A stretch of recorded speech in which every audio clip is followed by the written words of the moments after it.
All right, we are back, round two, with Walter Bosley, Jeremy Reese, the alien scientist, and BurnEye, the mind's third eye, ScienceGuy, aka Crypto Alchemist, myself, and we are here for a disclosure special. And I guess it's a little bit of a clickbait. The title, I have to give a discretion that Walter was. I was not actually a special agent with the FBI. You were an investigative agent with a different department, or what? How does it go, sir? Air Force OSI. I was a special agent with Air Force OSI.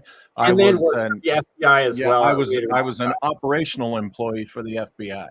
I did spooky stuff for the FBI, but they get real particular about their titles.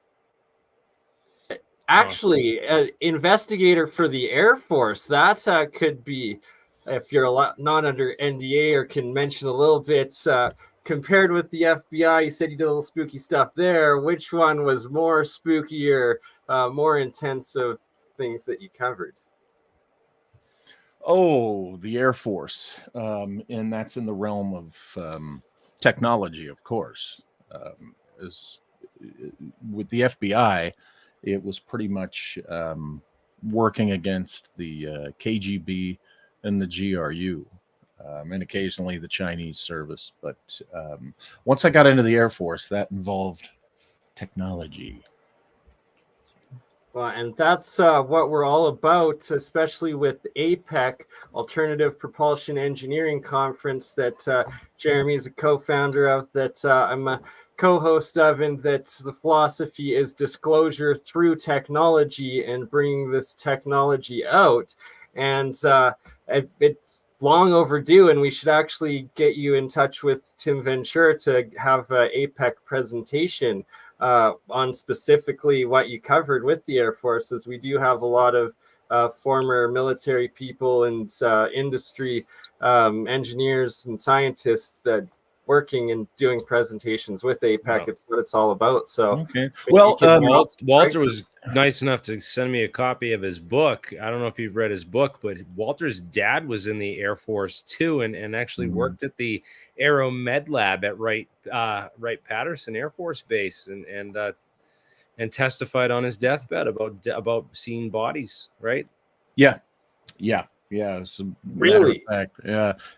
Now, in my line of work, it was mostly program protection, but you had to be briefed in to the level of what you were protecting, obviously.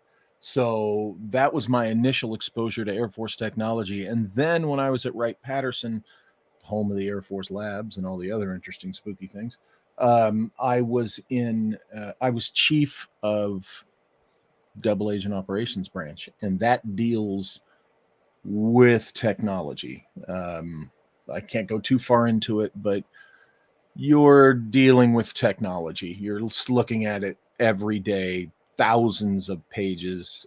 Basically, I was assigned to the detachment at Wright-Pat, but I took my mission orders from OSI headquarters, and the Pentagon was involved in that. So, I would basically tell my commander at Wright-Pat what my branch was doing, as opposed to him telling us what to do.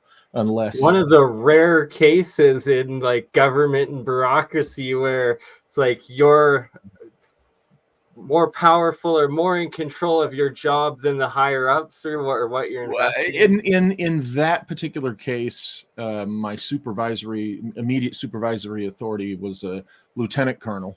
And I was started out there as a first lieutenant and made captain while I was there. And, but basically it really is, you're just informing him, sir, this is what we're up to. But if we had, and we did have this happen, if we had a spy situation pop up, a suspected spy or whatever, then we were in charge of counter espionage investigations as well as operations. So that would be the reason why, and the departmentalization, because to prevent moles and spies of why, like, you are informing your higher ups and like you're in charge of the information and keep it very classified. Right. And also that that serves to help in certain field situations, particularly during wartime. If you get captured and you're tortured, you don't know the whole story. They can only get the one piece out of you. That's a part of compartmentalization they don't like to talk about so much. And so the big issue that came out of all of this that's like hindering humanity is the counterintelligence sort of operation, and like to prevent like the Russians or the communists or whoever to get hold of something that's real, that's like a risk of national security or whatever, that the people investigating it would actually like put out debunking stuff and make the population believe it's not true as this counterintelligence. So then like the scientific community is like, hey, our authoritarian like academic or agencies are saying that this is false, so like this is bunk science, when in fact like these could be the advancements that are holding back and like the next leap of technology and advancement. Yeah, right? like it's also easier to let people believe it's something from another world, and that way you kind of protect it when it's your own technology. So it depends on the situation. Sometimes you encourage people to think the otherworldly because you don't want them to know how real world it is. So in regards to that, and your time at the Air Force and the whole Nimitz encounters, are you suggesting, or would you say that you've experienced the possibility that the Tic Tacs are actually maybe like the Air Forces or like the Pentagons or like the CIA or some like American technology, but then the Navy has no idea or like no knowledge of it and are led to believe that it's off-worldly or extra-dimensional, something like that? From the get-go, I read that as our technology, and it's not that the Navy doesn't know. It's that the brave and courageous squadron commander Fravor wasn't briefed in on it. Okay, the spin that has been put on that Tic Tac thing. You know, when I see a squadron commander say stuff like, you know, if I wasn't briefed in on it, or if I didn't know it, it wasn't ours. I just, that is so laughable. And I would give him credit. If I ran into him, he's having a beer somewhere, I'd walk up to him and laugh, and I'd say, Commander, come on, you know better than to say crap like that.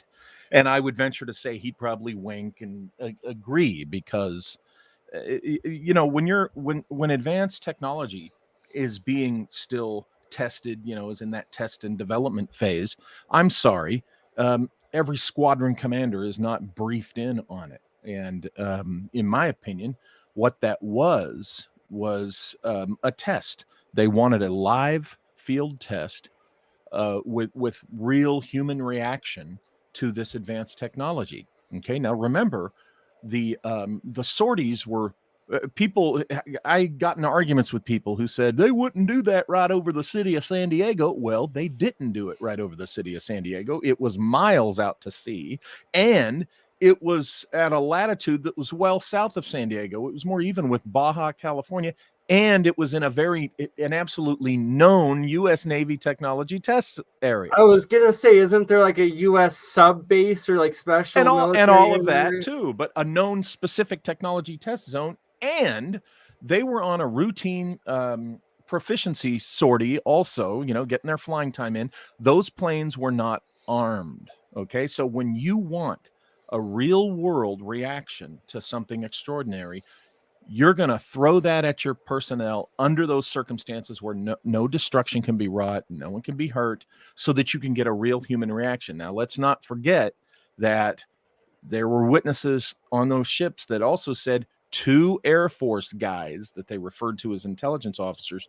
showed up on board and confiscated the modules from the, you know, the consoles or whatever from the radar Kevin Day, he was the radar operator of either on the Nimitz or on the Aegis destroyer, and he did an APEC conference presentation. He testified and stated to that, and like how ticked off they were about that and how quickly that happened, and like literally like he said, Black Hawk helicopters like with people in black suits came and landed within like 15 minutes and like took it like while he had like gone to the bathroom or something and came back and it was gone, and he was like just ticked. I guarantee you, at least the flag level commander of that, whatever it was out to sea. I'm sorry, I forget my naval terms, flotilla or fleet or whatever part of it was that. I guarantee you, at least the flag level officer Or the was carrier briefed. strike group. The carrier strike group. Yeah, I guarantee you that there were some high level officers that were told the labs are going to be doing something, and we're going to be throwing it at your guys. So, believe me. And besides, the commander of that vessel that the Air Force guys showed up to take stuff, there's no way that commander is just going to allow these unknown guys to show up and take anything off of his vessel.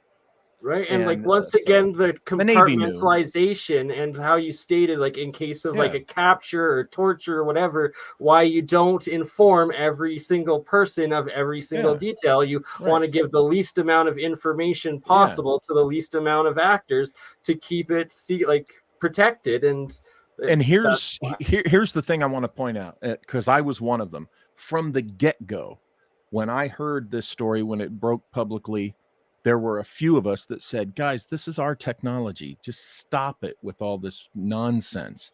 And sure enough, as time went on with those patents that were released that were identical to the things reported, and with time, the more people thought about it, and when the story got out about them retrieving the stuff, the data, I think people began to realize, yeah, that was likely our technology. And the thing is, they also, whatever perception management spin they were doing for the public, because remember, this happened in 2004, right? And they're not talking about it till years later. That's perception management. That's put out there for a reason.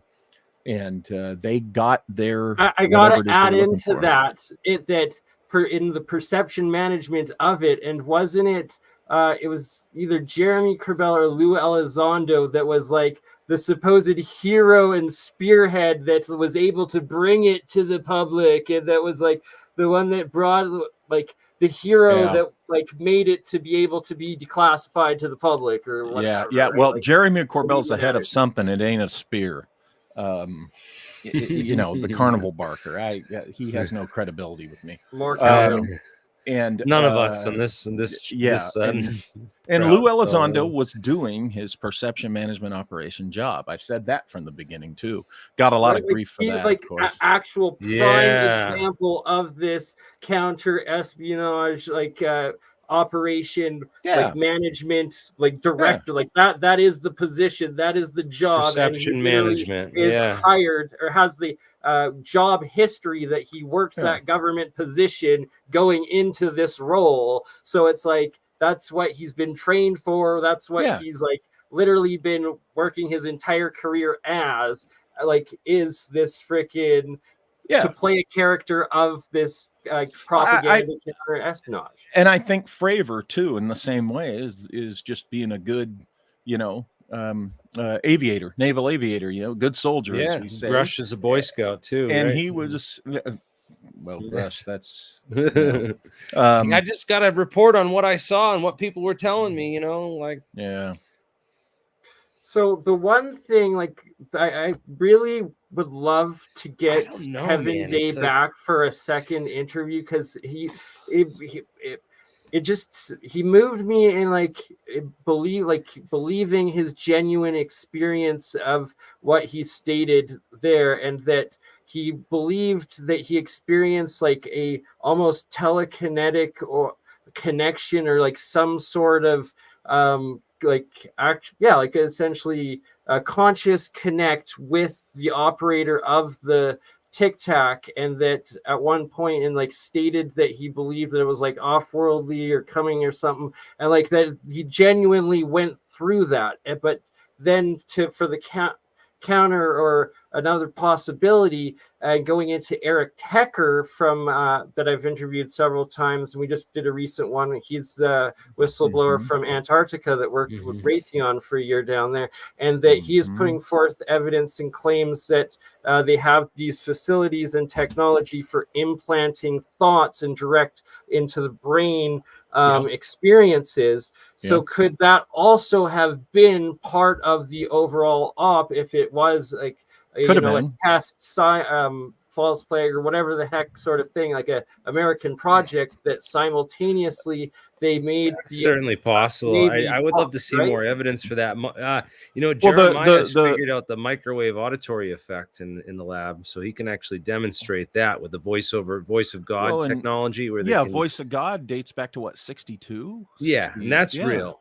But Delgado, as far as I just bring that up because he, like Kevin Day, so genuinely believes, like the way you can just see, like he was like shook to his core and like has forever changed his life, his perspective, and just his life being journey, that like he experienced something otherworldly with that whole encounter and whatnot. Yeah, so advanced technology can do that to you.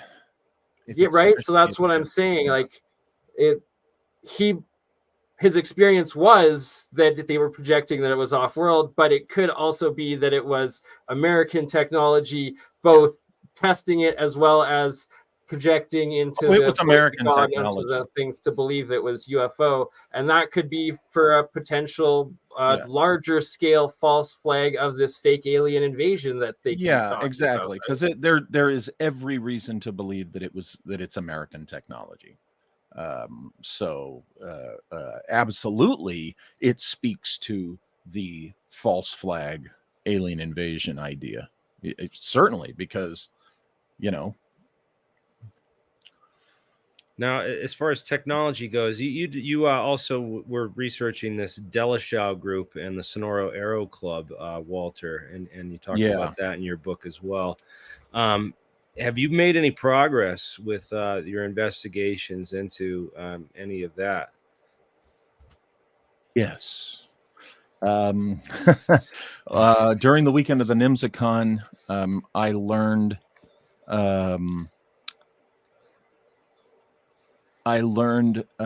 something about Tuolumne County that I didn't know before, because Malia Grimm, my associate, said, "Hey, let's drive in there a different route." So the route we went revealed an abundance of a particular mineral in the area, known as mariposite. And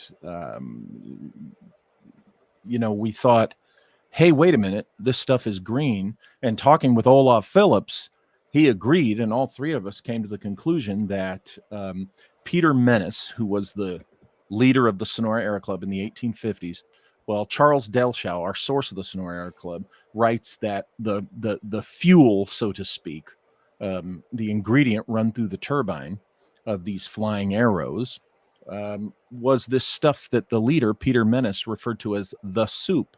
And it was green. Delshau himself saw it. He described it as green.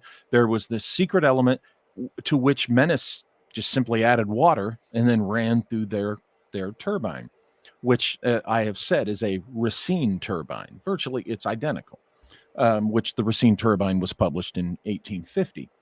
Now, some years back, a couple years ago, I thought, well, I wonder if it could be liquefied emerald. And I talked about this with Joseph Farrell, threw it past him, and he said, I think you're onto something, but I don't know if emerald would fit. Well, as I learned last weekend, mariposite is in abundance right there in Tuolumne County. And it's green, and it has some interesting properties, which Jeremy can describe a lot better than I can. And Malia described them to me because she knows something about geology that's a lot more than I do. And our conclusion, we all three agreed, me and Malia and Olaf, was that the secret ingredient in soup was powderized mariposite, which then was liquefied with water. And when you run that through this Racine turbine design, I think it's very likely you'll get something that might contribute, to anti-gravity flight. I don't know.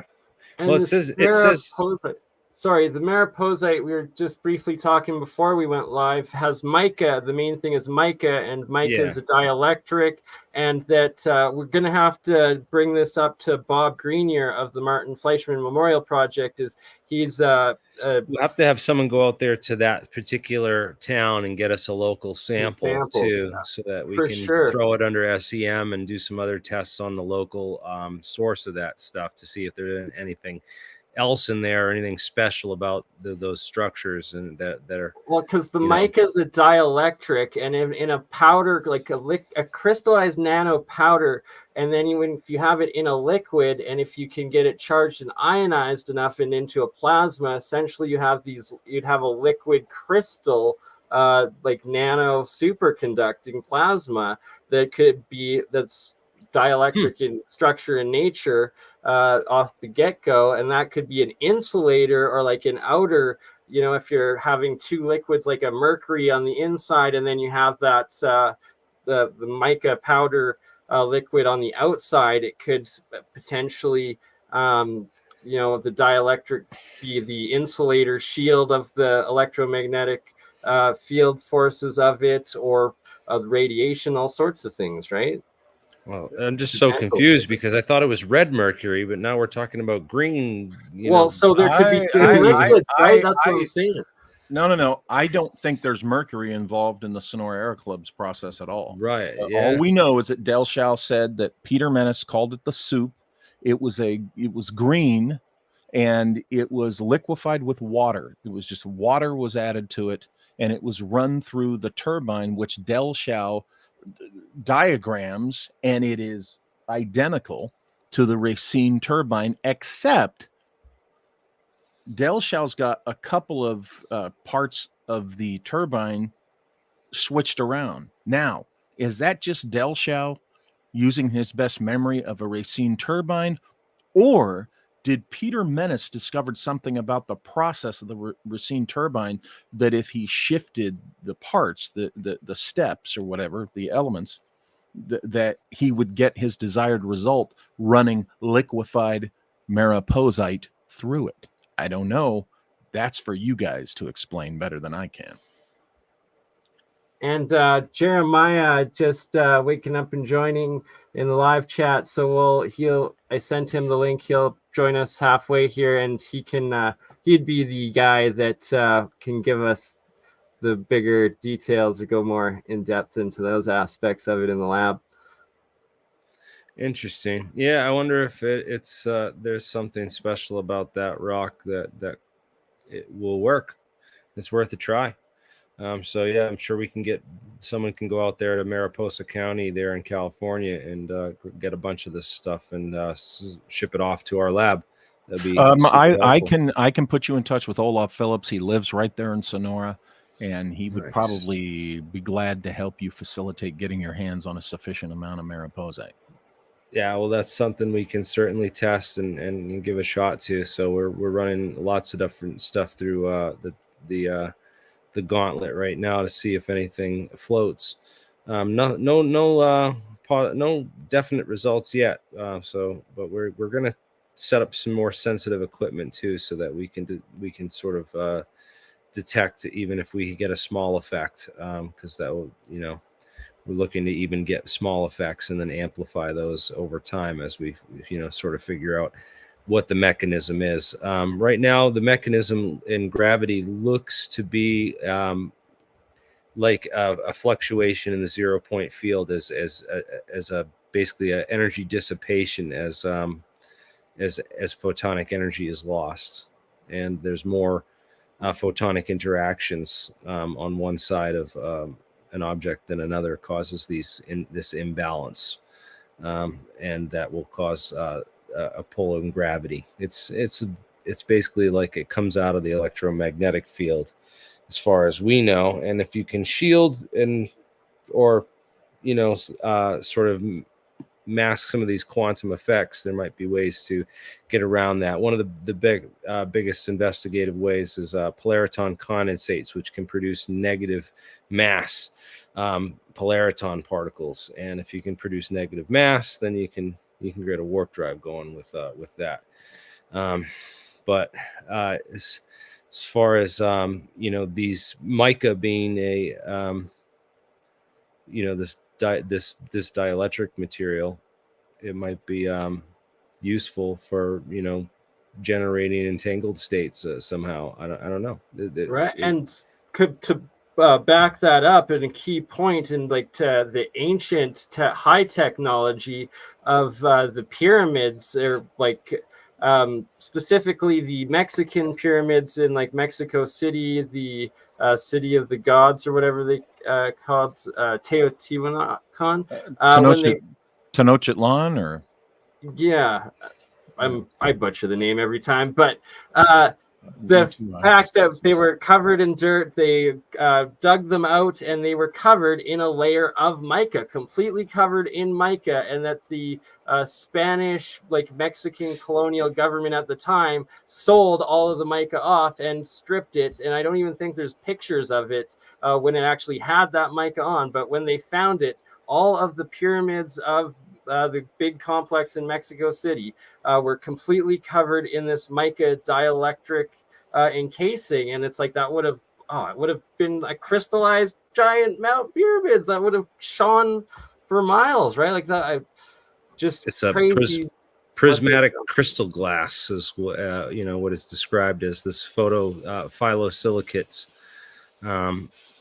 Yeah, very, very interesting materials. If they're able to like crush this into a powder and then coat materials with it, that might also be we're also looking into like that's thin why films. I brought up Bob Grenier and the wind hex device that he's covered and just got invented, and that they've now been testing, and that it's which is blowing wind into this vortex, into a tornado. It breaks down on the ionic level, like basalt, any rock, any material, pretty much any chemical compound, into these nano monoatomic dust, so that it's like you're not even needing electricity. You're just needing to structure a twister into whatever you're breaking down, and especially rock, granite, and it's how he suspects. Okay, so let's get into the wind hex, right? I have a revelation for that for you, Jeremy. That you, if you haven't heard of the wind hex and you're not familiar with what the wind hex is,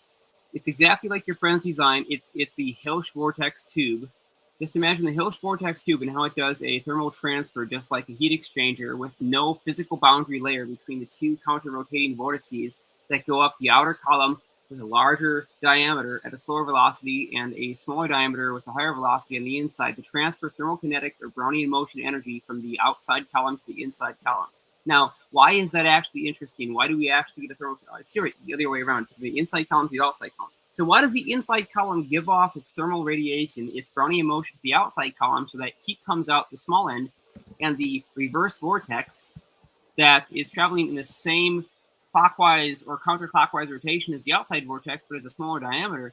Now, why do you have a thermal transfer with no boundary? Now, think about it this way. If entropy has been physically coordinated, if Lord Kelvin was wrong about not being able to transfer kinetic energy from the Hilsch vortex tube from one column to the next, meaning that you could never let go of Brownian motion or the gain in entropy between one system to the other without some kind of barrier, then the Hilsch vortex tube is a fine example in physical format of a Maxwell's demon actually happening, hence the demonstration of the Maxwell's demon right there at the base. So, if Maxwell's demon happens from thermokinetic energy or Brownian motion, why would it not happen also for electric and magnetic fields between the two reference frames of the inside and outside vortex in two different velocities?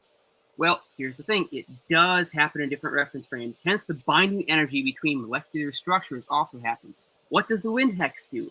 It makes a very large version of the Hilsch vortex, and it transfers binding energy, hence the transmutational breakdown, electron transfer from the inside tube or the inside vortex upflowing to the outside vortex, and the inside vortex is left with protons without ions, without electrons, and these protons, being free of extra electrons from the valence shell, are more accessible for physically smashing into each other and breaking down, hence the transmutation, the moisture release, and all of the effects that we see from the wind hex because of the negative entropy state of the interaction between the inside and the outside vortices.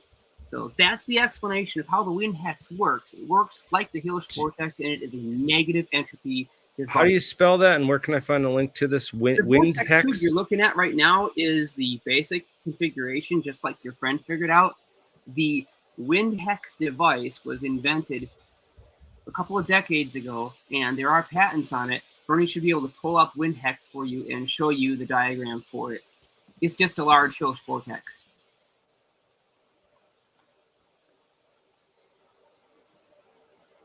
I'm not finding anything. WINDHEX. Or one word. Can also, maybe should he just check out one of Bob Greenier's Martin Fleischman videos on it quickly? I mean, that's one way to do it. I mean, let me see if I can find you a, the patent maybe, because that may be the best way to look at it. That would be the best, absolutely. I'm just going to go ahead and look. I haven't actually looked this up. I just understand how it works. But I'll try to find you it. Shout out to Joseph Farrell in the chat on Walter's channel. And Joseph, we desperately need to have you in on this discussion, as your extensive work and knowledge in all of this is a key to helping us do a breakthrough. And if you're available, happily, Walter can email you the link if you want to join in tonight. If not, we'll have to do a round 3 either or. We need you in here and love everything you do. Okay, so you found the patents. Did you post that in the? I found the Wikipedia link. I'm still looking for the patent. Gotcha. I'll go ahead and post the Substack real quick, and this is a link to some of the stuff that Bob Green posted. I believe this has images in it. Not sure, but let me just go ahead and post this. Oh wait, no, that's the title name. That's not going to search or help anybody. And I just want to tie this back into last month's APEC conference and the presentation at the end. I believe, forgive me, I forget his full name, but I think it was John something that did the full presentation on the vortex and the twister, and what he called and stated was the Freemason initiation into the third degree twister, and this knowledge of the twister. And that just blew my mind in the verification of this sacred geometry, like the geometry, sacred geometry, secret society knowledge that they actually do have these and remain teaching these higher physics, geometries, and mathematics in their groups.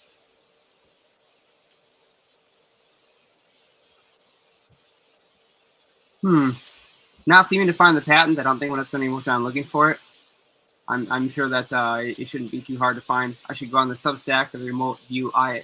It's just amazing that out of this Hills vortex tube, you get 300 degrees Celsius coming out one end, and what's it, negative 50, negative 60 coming out the other, and 390 Fahrenheit coming out the hot end, negative 60 Fahrenheit coming out the cold end. And yeah, the difference between the cold and the hot has to do with the velocity gain at the nozzle of the input injector. So if you can make your 90 psi air move at 200 miles an hour instead of 100 miles an hour, you're going to get a major difference in the cold. So you should ideally get a difference exchange in the total of cold and the total of hot that comes out the other side as an even divide between the ambient thermal energy and an even volume.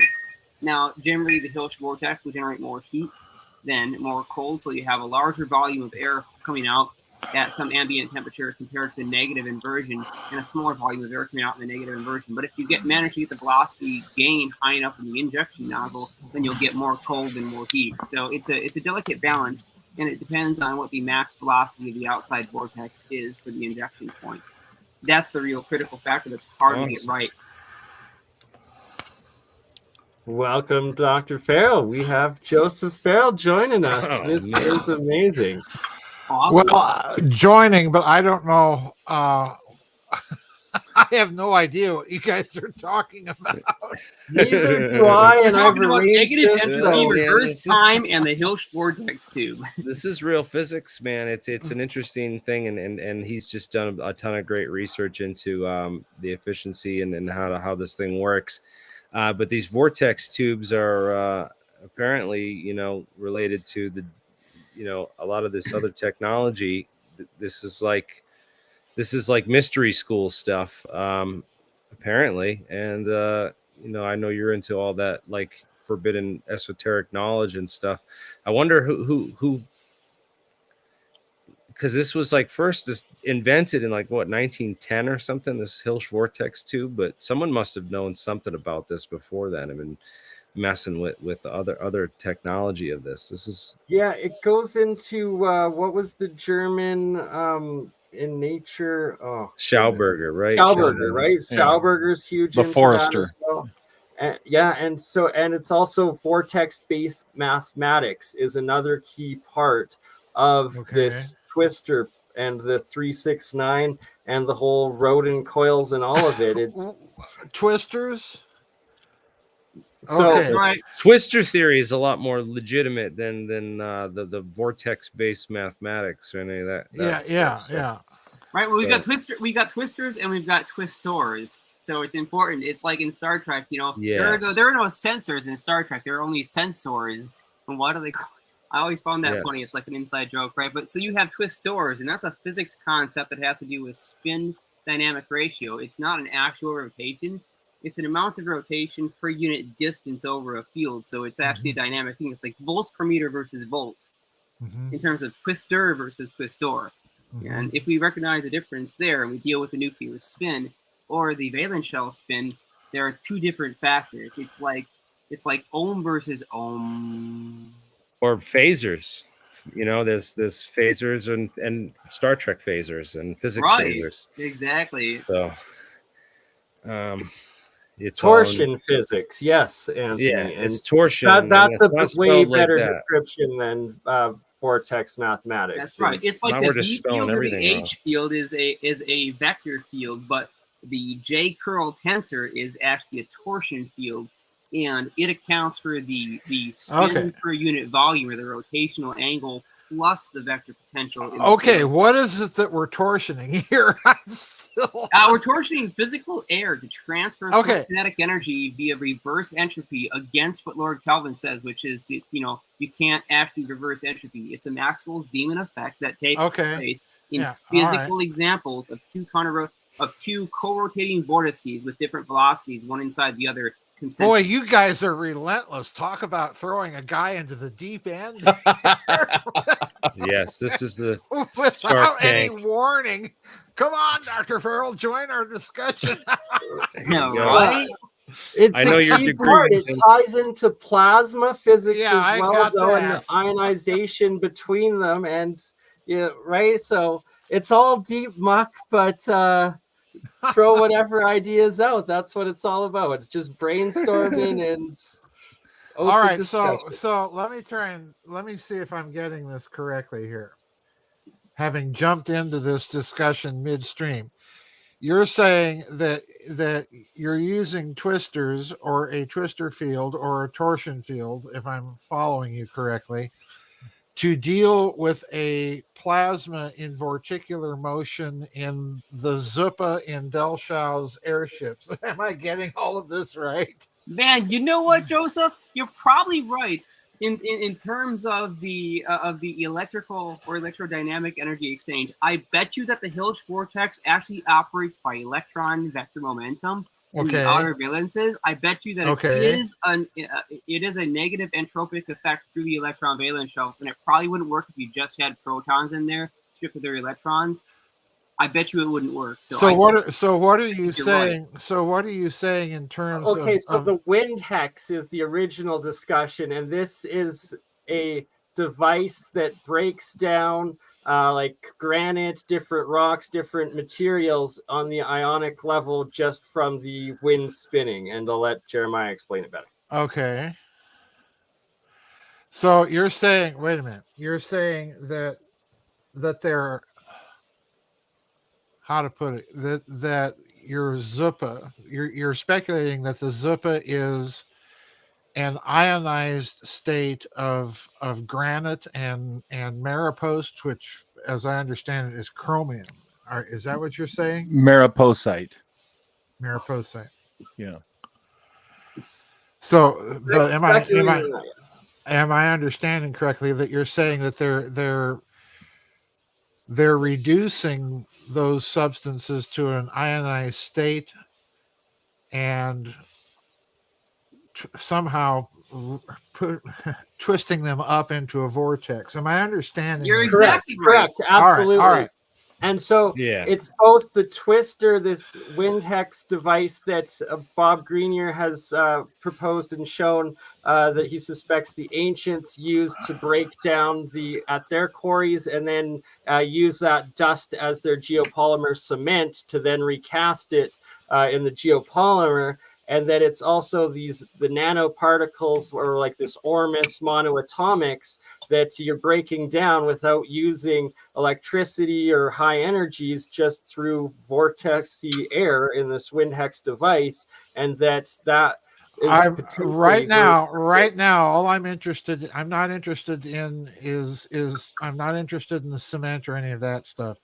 I'm interested in this idea that they've pulverized this stuff and turned it into a kind of, if I'm following you correctly, a kind of ionized dust plasma, an endothermic plasma. Am I understanding? Yeah, you said it right. You caught on freaking quick. If this is the first time you're hearing about this, holy cow.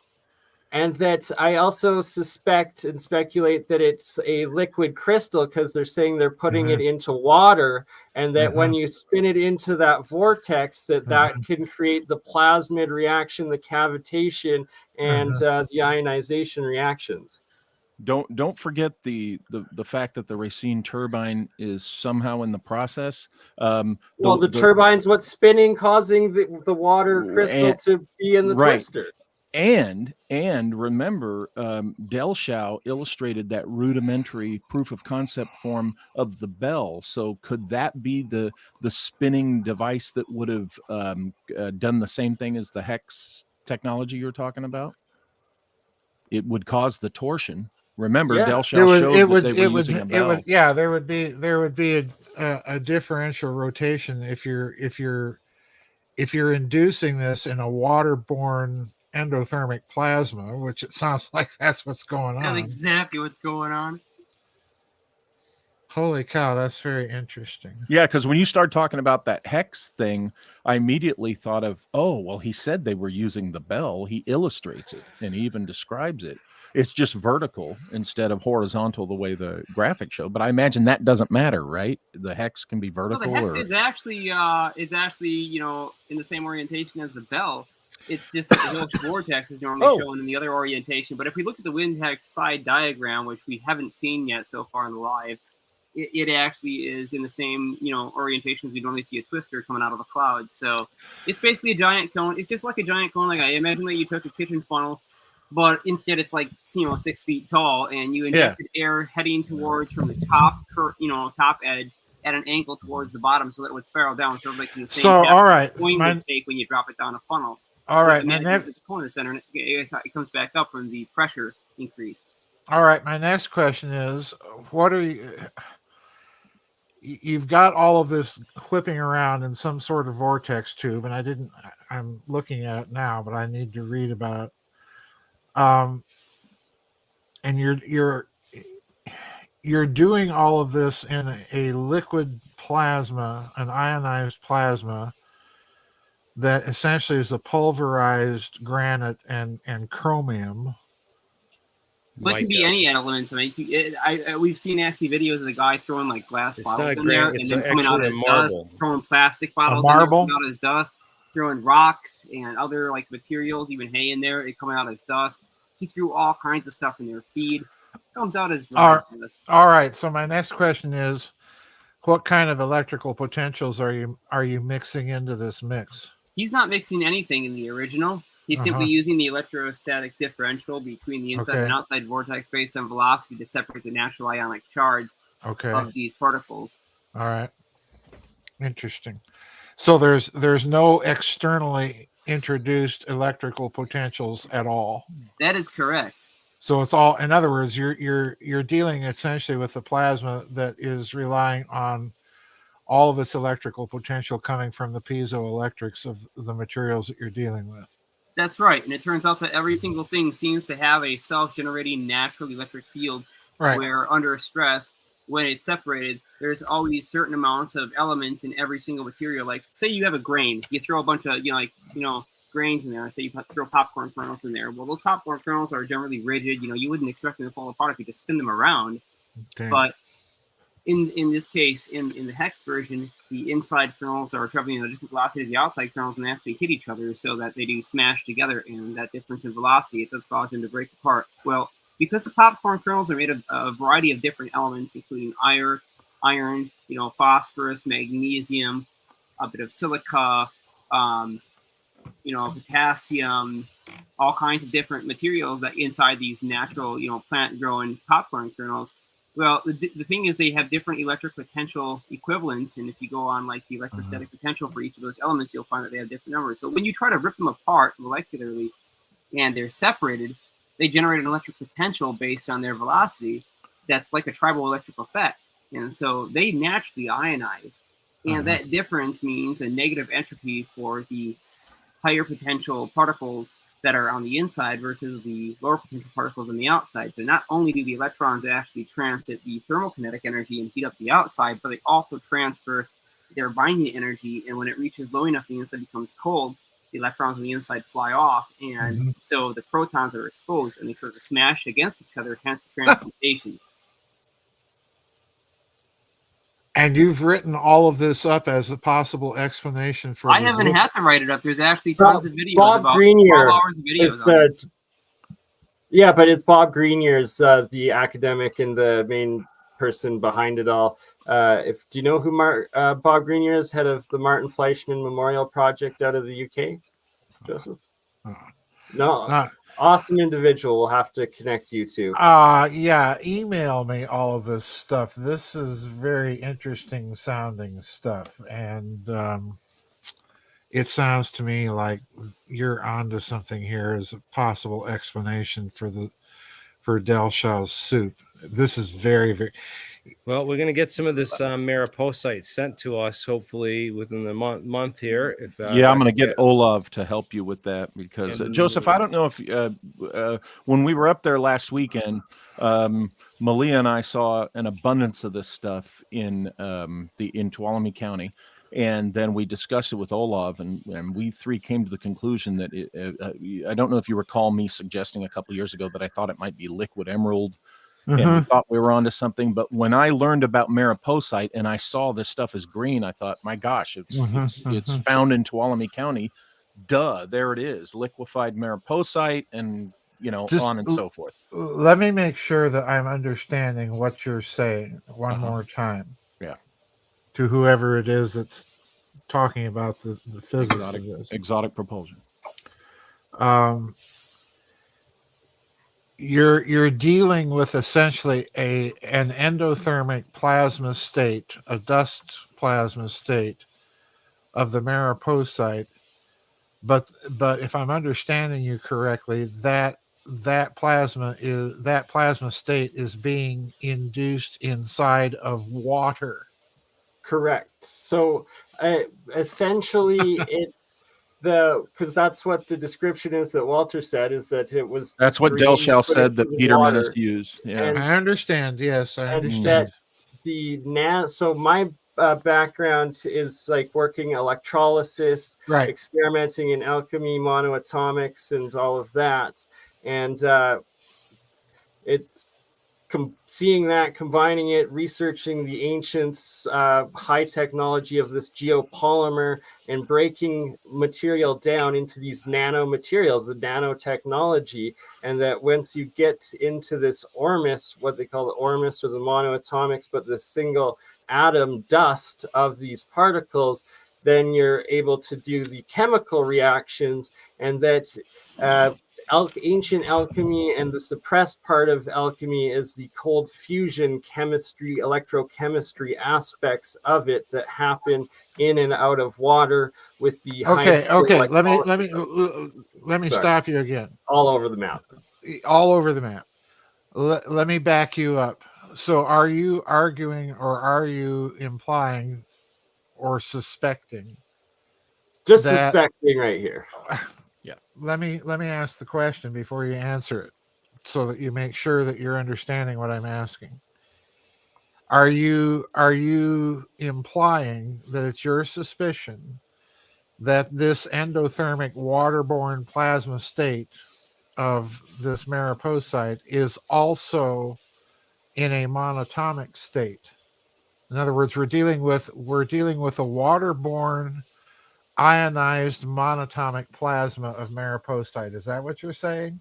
Yes, sir. Actually, that is what I suspect with it, and that it's a key part of just like how nature chemical. Let me answer his question too. On the technical side, I have never thought about the question that you just asked, which is, could these element interactions be monoatomic? Well, what I suggested earlier is that the electrons are stripped off due to the difference in velocity in the negative entropic state, because the electrons are what carry the thermokinetic energy for the Brownian motion and ultimately are responsible for the transfer of heat from one atom, one atomic atom of any given element, versus, instead of it being in a molecular state where you have two or more atoms, you have a singular atom. And so if it loses the electrons, right, it's basically going to be in a singular atom state, because what is responsible for covalent bonds between atoms to form molecules? Well, it is the electron valences. So if you strip the electrons off, you lose the covalent bond, and things tend to fall apart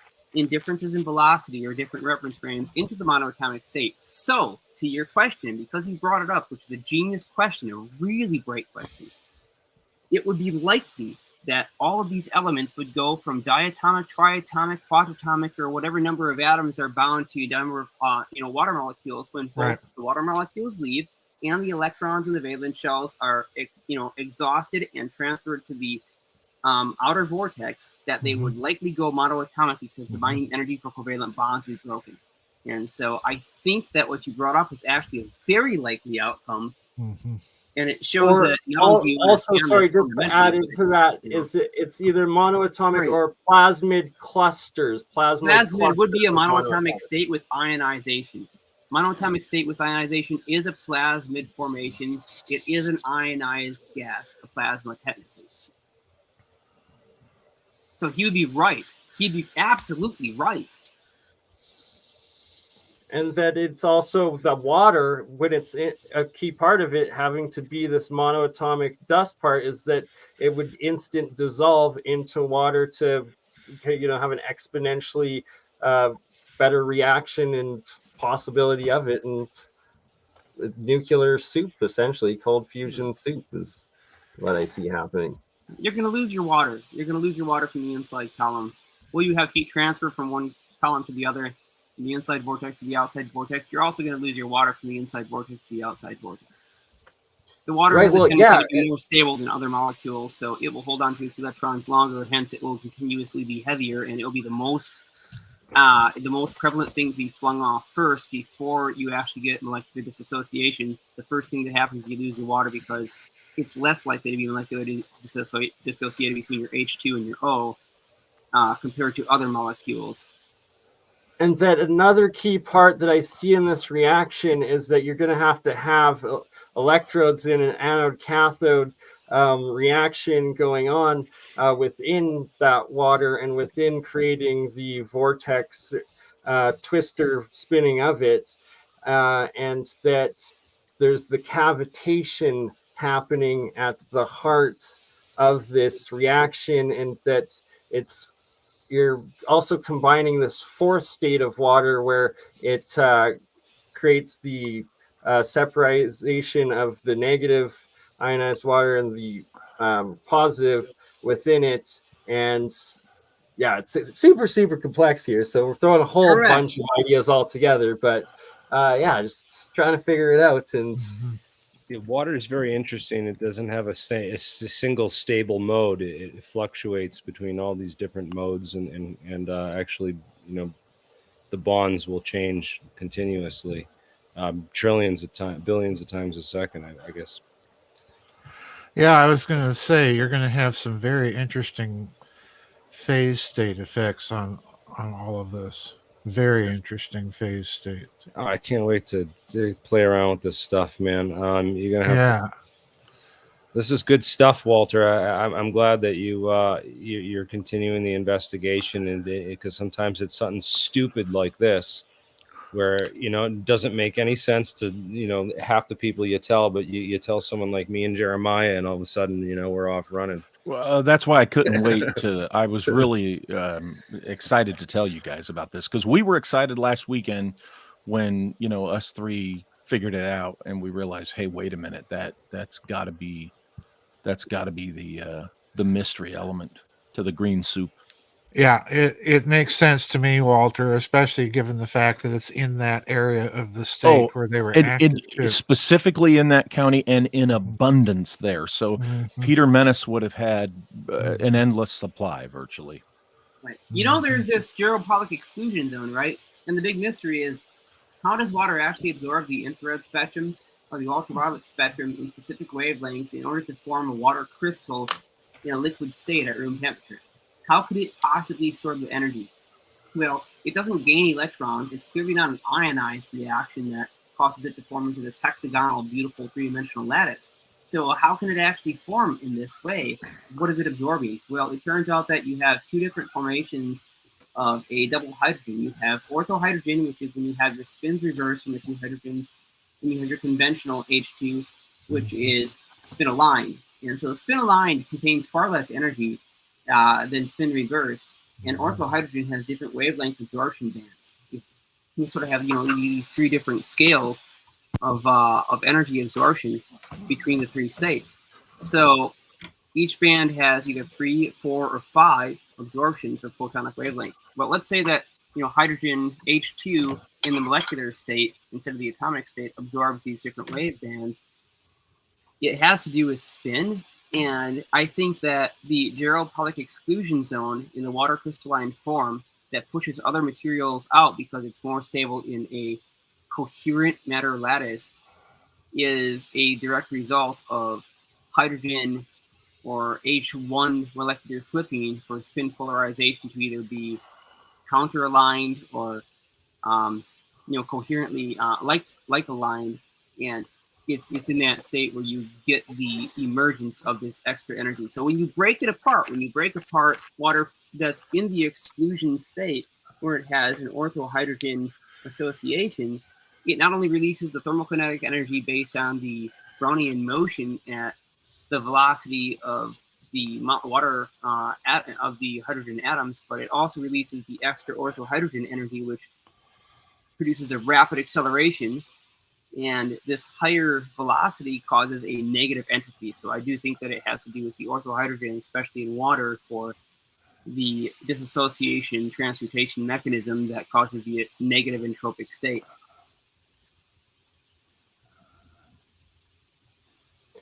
And just a very small amount of electricity will create that fourth state of water and the separation of charges and the different fields within it. We'll have to do a full separate episode in the future together. Well, all of us, but especially Joseph, as I've been following your work and research for a couple of decades, and then my own decade of experimentation with the electrolysis, the monoatomics, this fourth state of water, and just to show you a lot of the different results of some of my experiments. It's just fascinating, the self-organization that happens in these plasmids and the different reactions with the states of matter.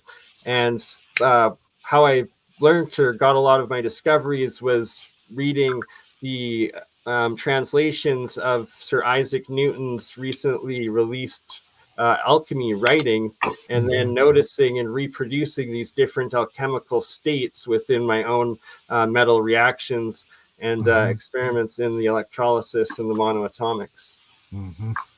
I wanted to mention too, you may want to pull up Fail Forward Research channel, because Wayne Ojna of his Canadian research effort in Fail Forward Research, now he has discovered that different temperatures of water will produce a significant weight gain or loss. And on his channel, he has several videos of experiments where he shows water and the hydrocarbons in wax significantly losing or gaining weight based on its ambient thermal temperature. And these values of weight gain and weight loss are way above the buoyancy equivalents in terms of thermal expansion. So we've tested this in isolated environments with covers, without covers, doesn't make a difference.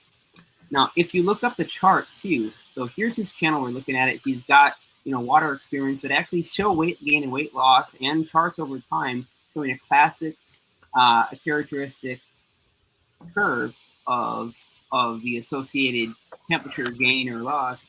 There's one other thing I want to point out that Wayne found out, and if you look at just even the Wikipedia for water density versus temperature and its associated weight, you're going to find that water at a higher temperature, from room temperature up to basically just below boiling, it will lose so much weight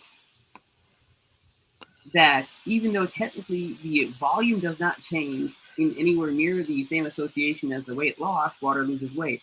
So how could it possibly do this? This is a classically known thing too. Wayne found out it's actually on the listed charts that water loses weight by a much larger value than simply its buoyancy expansion. This is not like the ideal gas law or Renew's principle in terms of buoyancy for expanded gas. The water does not expand by an appropriate amount to lose this amount of weight. And it's right there in our scientific literature. It's just that it's not been noticed. So we can pull this up. Take a look at water density versus temperature. And you're going to actually find the curve of that chart. You see that the weight loss is far higher. Well, I got to get going, guys. This was an excellent discussion. I got plenty of homework and stuff to do. I'll share that link to Wayne's channel there, Fail Forward Research, so people can go check that out. And I'm going to pop off here, guys. So thank you all for an excellent discussion. And hopefully the FBI doesn't raid any of our labs soon. They came and paid us a visit yesterday. I'm a Mark anyway, down in New Jersey, and I guess. What did they ask him? Did he say? Yeah, sorry, I was muted there. Quickly, Jeremy, I'll end it on your channel here, but before we end it, let's talk about the Mark Sokol thing. And if you are down for it, Walter and Joseph, we'll go to 2 hours for like another 45, if that's okay. 45. Okay, sure. Yeah. Cool. So I'm gonna shut up and let Jeremy talk. And for those that don't know, Mark Sokol of Falcon Space, our partner in New Jersey, there got not necessarily raided, but temporarily just bump off. Remove myself for this part. So thanks. Go ahead. Yeah. So I don't know that someone called and said they had uranium at the lab improperly stored, so they were investigating that apparently. But I don't know if that was just an excuse or who knows. But they came and just asked a bunch of questions, but they didn't send a guy who was an expert in those kinds of investigations. The guy they sent he had some background in money laundering investigations and financial fraud. So it's like, all right, I don't know. That's up to Mark, and he's got to have to talk to them. I don't think he's doing anything, unless he's keeping wrong books, or maybe they're worried about he's also Israeli and went into Israel like a month ago. Yeah, can we play the anti-Semitic card? Is the FBI being anti-Semitic against Mark? It might be. I don't know. He is. That puts off a red light for me, because maybe there was simply some type of counterintelligence angle to it, because there's a war going on over there right now, and if it was just there a month ago, So I don't know, man. We're gonna have to find out. They didn't have a warrant or anything, so they're gonna try to get more information on Monday. I guess they're coming back and they want to talk more about UAP and learn more about what we're doing and what we know. So I don't know. I told him everything's open source, so you just go watch our Ask them YouTube if we channel. can live stream it. Keep it open source. Yeah, that's what I want to do. That would be great. We could just live stream the interview with the FBI. That'd be awesome. Maybe we'll do that. I'll see. I'll let you know. Tune in on Monday, and we'll see if we got that, guys. And I'll see you guys on Twitter. Okay, Thank you. much love, Jeremy. I'll end it here on your channel. We'll keep going for a bit more discussion. Awesome. Thanks, guys. Keep up the great work, and work on getting me those samples so that we'll see what we can. I will contact Olaf ASAP on that. Definitely. I'll do a follow-up email once we're done here. Much love, Jeremy. Thanks for joining. Bring Jeremiah back in, and we're good. Nothing to worry about. Now back to the straight science. And Joseph, now that I have you here, a couple of topics that I'd love to discuss with you. One, the series that you did with oh my goodness, Northern. It was called The Alchemy of Free Energy with Al. His channel, Forum Borealis. Forum Borealis. There we go. Yes. Wow, that's been quite some time ago. But yeah, just your work and research into the plasma, the free energy, the high technology, and then tying it into my own discoveries of this ancient alchemy, and that I suspect and believe that the alchemical symbolic language is like a high science language that kind of ties physics, chemistry, and nuclear fusion into its the symbols and the characters that are within it, specifically the periodic table of elements in the alchemical symbols. Okay. Is that a question? Is that a question or a comment? Not really. More of a comment and my own works and what I'd love to discuss with you in the future on a whole other episode. But now that we have you here right now, and that you guys were at just did the NIMSA convention, and all of the books, research you've done, written on these breakaway civilizations and lost ancient history, potential space wars and whatnot. I'd love to get both you and Walter's what your sense or belief or suspect of what our galactic situation is. And yes, I will plug in the description links, Walter's newest book. This is Joseph. This is one of his breakaway covert wars and breakaway civilizations. I happen to have it right here since you mentioned it. Right, like just it's key reading. It's essential stuff. Yeah. Anyway, I'm not understanding what your question. My questions, I guess, are who do you suspect was behind these, like, the in control of world history of like being the space war stuff? Was it like the Nephilim? Was it humans? Was it aliens? Well, I don't think I don't think in terms of a particular group or entity being in control. Ultimately, I think that's God. And for me, God is Father, Son, Holy Spirit. It's not God in general. But once you say that, I also think that if you look at human history all the way back, this cosmic war has never really stopped. So in other words, we're in a kind of a mafia war. And you've got the good guys over here, but the bad guys, if you want to look at them that way, the bad guys are all sorts of different factions, and they're not only fighting the good guys, they're fighting each other. So it's always a confusing picture. You know, think of mafia dons around their table kissing each other's rings and smoking cigars and having their brandy, while out on the streets their guys are killing each other. You know, that's exactly what I think is going on. I don't look for any particular group to be in control at any particular period. On a narrower issue, I think that you have to conclude that there is some off-world group of intelligences and life forms, some of them humanoid in physiology. They look like us, walk like us, and quack like us, and may even have a similar genetic makeup.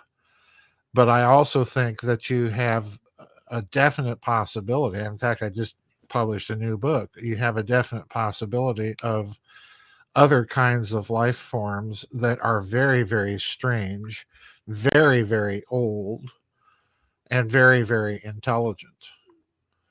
And, call them angels, call them demons, whatever you want to call them. I think they're in the mix as well. Basically, the book I just published is all about the hypothesis of plasma life. And if plasmas are, as some scientists have suggested and speculated, alive, then some of them, the Great Sloan Wall, this is a plasma structure that is septillions of miles long. And it, therefore, is extremely old. Now, if you hypothesize that thing is alive and also add into the mix or conscious at least, right? Intelligent, then you've got a very powerful entity out there that throws a huge monkey wrench into every consideration of wars of gods and men. So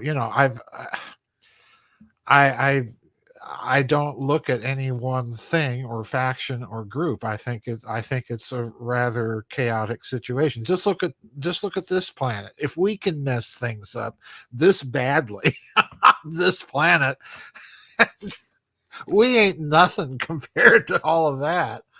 Right, but is it even like solely just us that are doing it? Well, physically us, but like influencing our decisions possibly, like when you're saying these angels, demons are like the I'm a both-ander. I think we make our own decisions, and I think that we are being influenced to make certain decisions. I mean, that's obvious. Look at the news. The news and the media are constantly trying to manipulate us, and the way that they manipulate us is they inject false narratives, they obfuscate data, and the reason they're doing that is that when you obfuscate data, you're interfering with people's decision-making processes. So you are to put it in physics terms, you're introducing a great degree of incoherence or noise to the signal, and therefore you can't have a group observer effect that's coherent.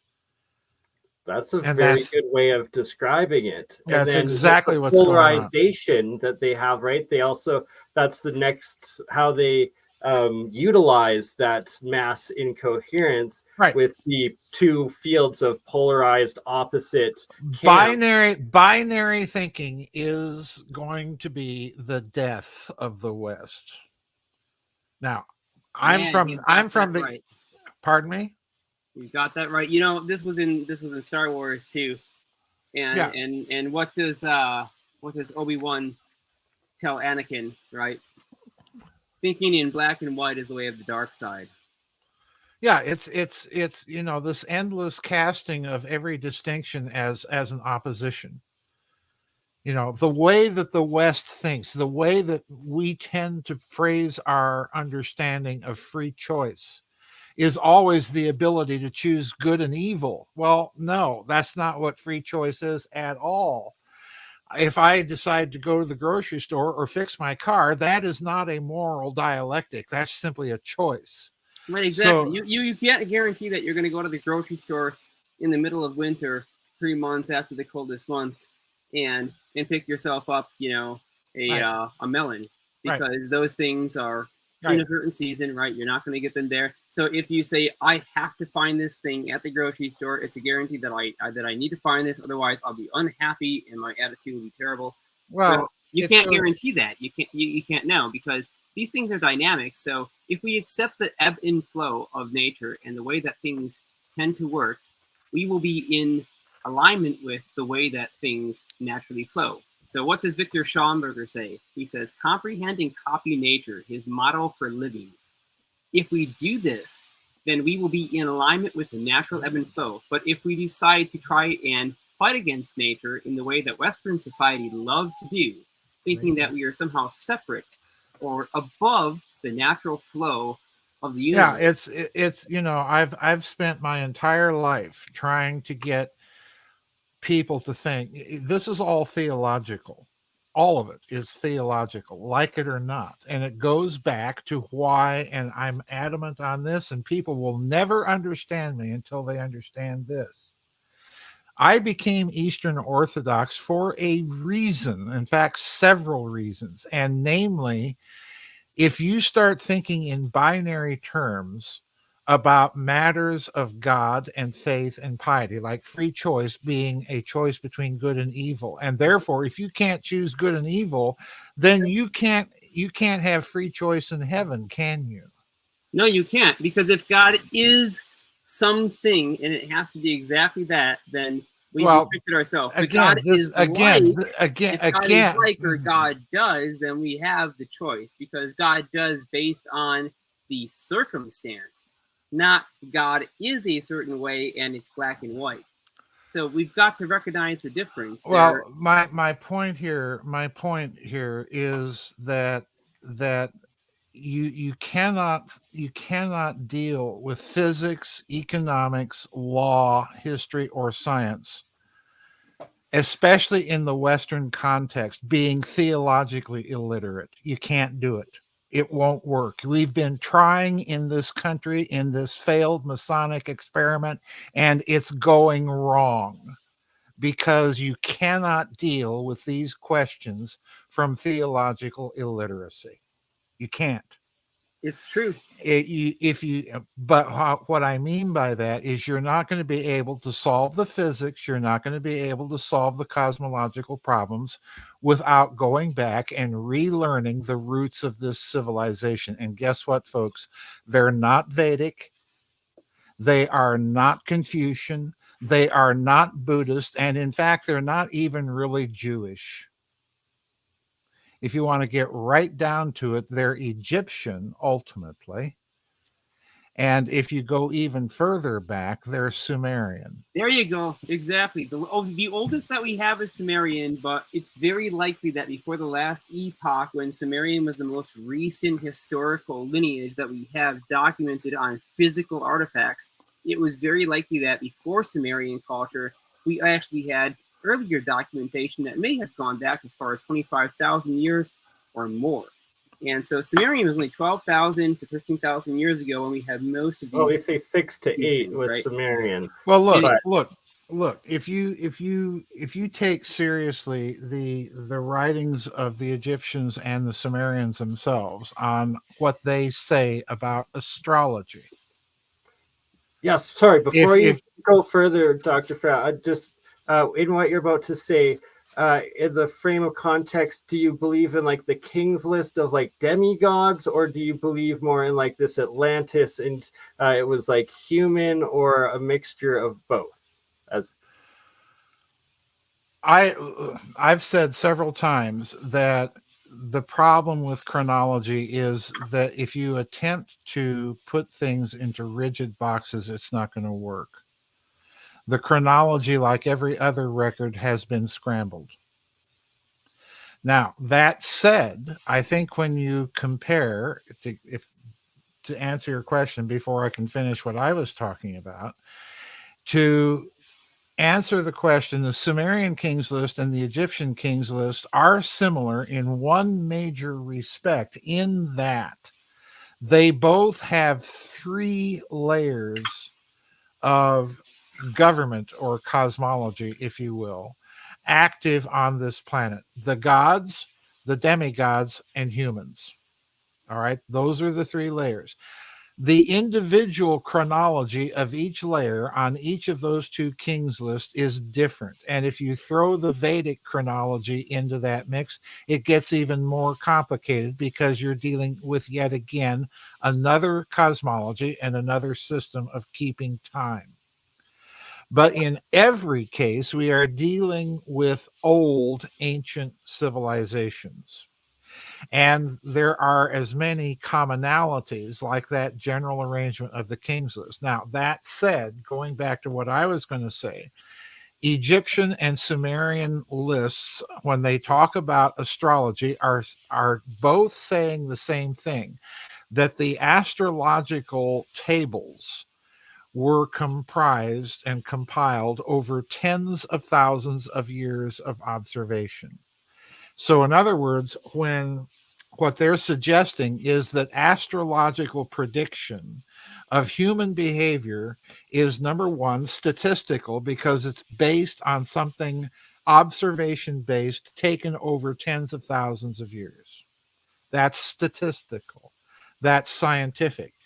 That's the reason that astrology, when you go back in time, is not the little sun sign prediction booklets in the grocery store aisle. It's what they would call, a modern astrologist would call, a mundane horoscope. It's a prediction for a country or a king and all of the people subject to him. It's a statistical aggregation. It is not a prediction of individual behavior. At that time, they did not have a mathematical conception of statistics. In other words, that form of mathematics has to come later. But the records are telling you that at some point in prehistory, they had precisely the same view. So astrological prediction was a kind of human social quantum mechanics. I can't predict an individual electron's behavior. In fact, if I attempt to observe it, I'm already creating the conditions under which I'm going to observe it. But I can predict aggregate particle behavior. That's a statistical thing. So yeah, astrology is saying basically that there are human effects of these physical systems, and we've been taking careful observation over all of this time. That too is a cosmological thing. And when you get to the classical and early Christian patristic period, what happens? Well, you're dealing with church fathers in a culture that has lost the idea and even the mathematical language of statistics. So everything becomes a binary choice. It's a good choice or an evil choice. There's no understanding of the multiplicity of goods that you can choose from, or for that matter, the multiplicity of evils that you can choose from. It's either or. So you've lost that subtlety in your mathematical modeling of the system.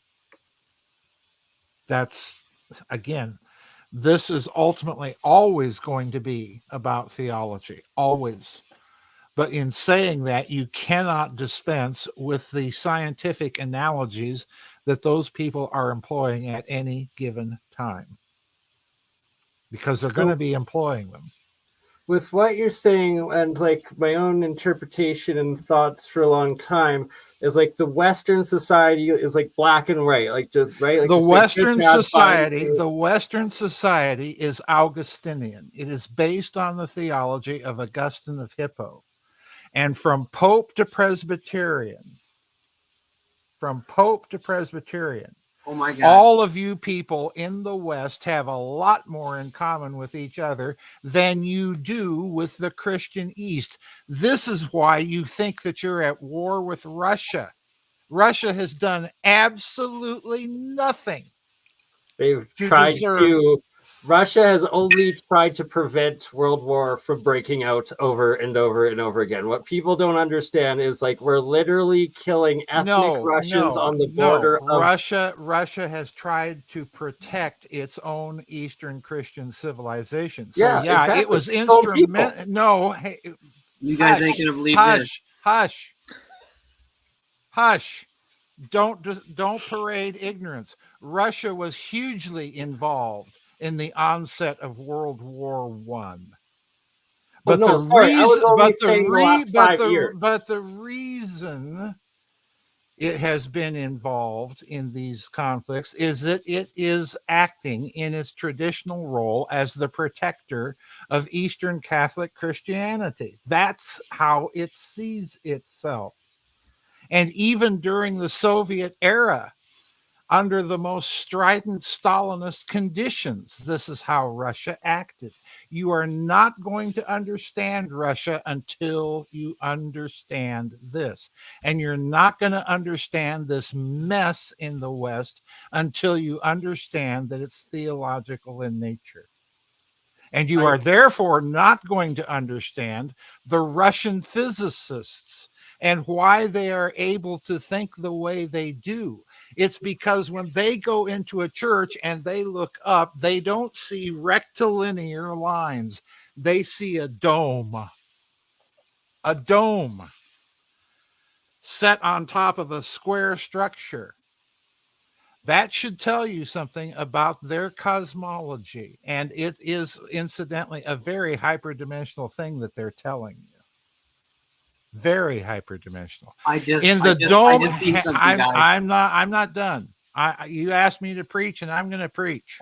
Please preach as much as you can on cathedrals. If you go into an Orthodox church and you look up into the dome, who do you see?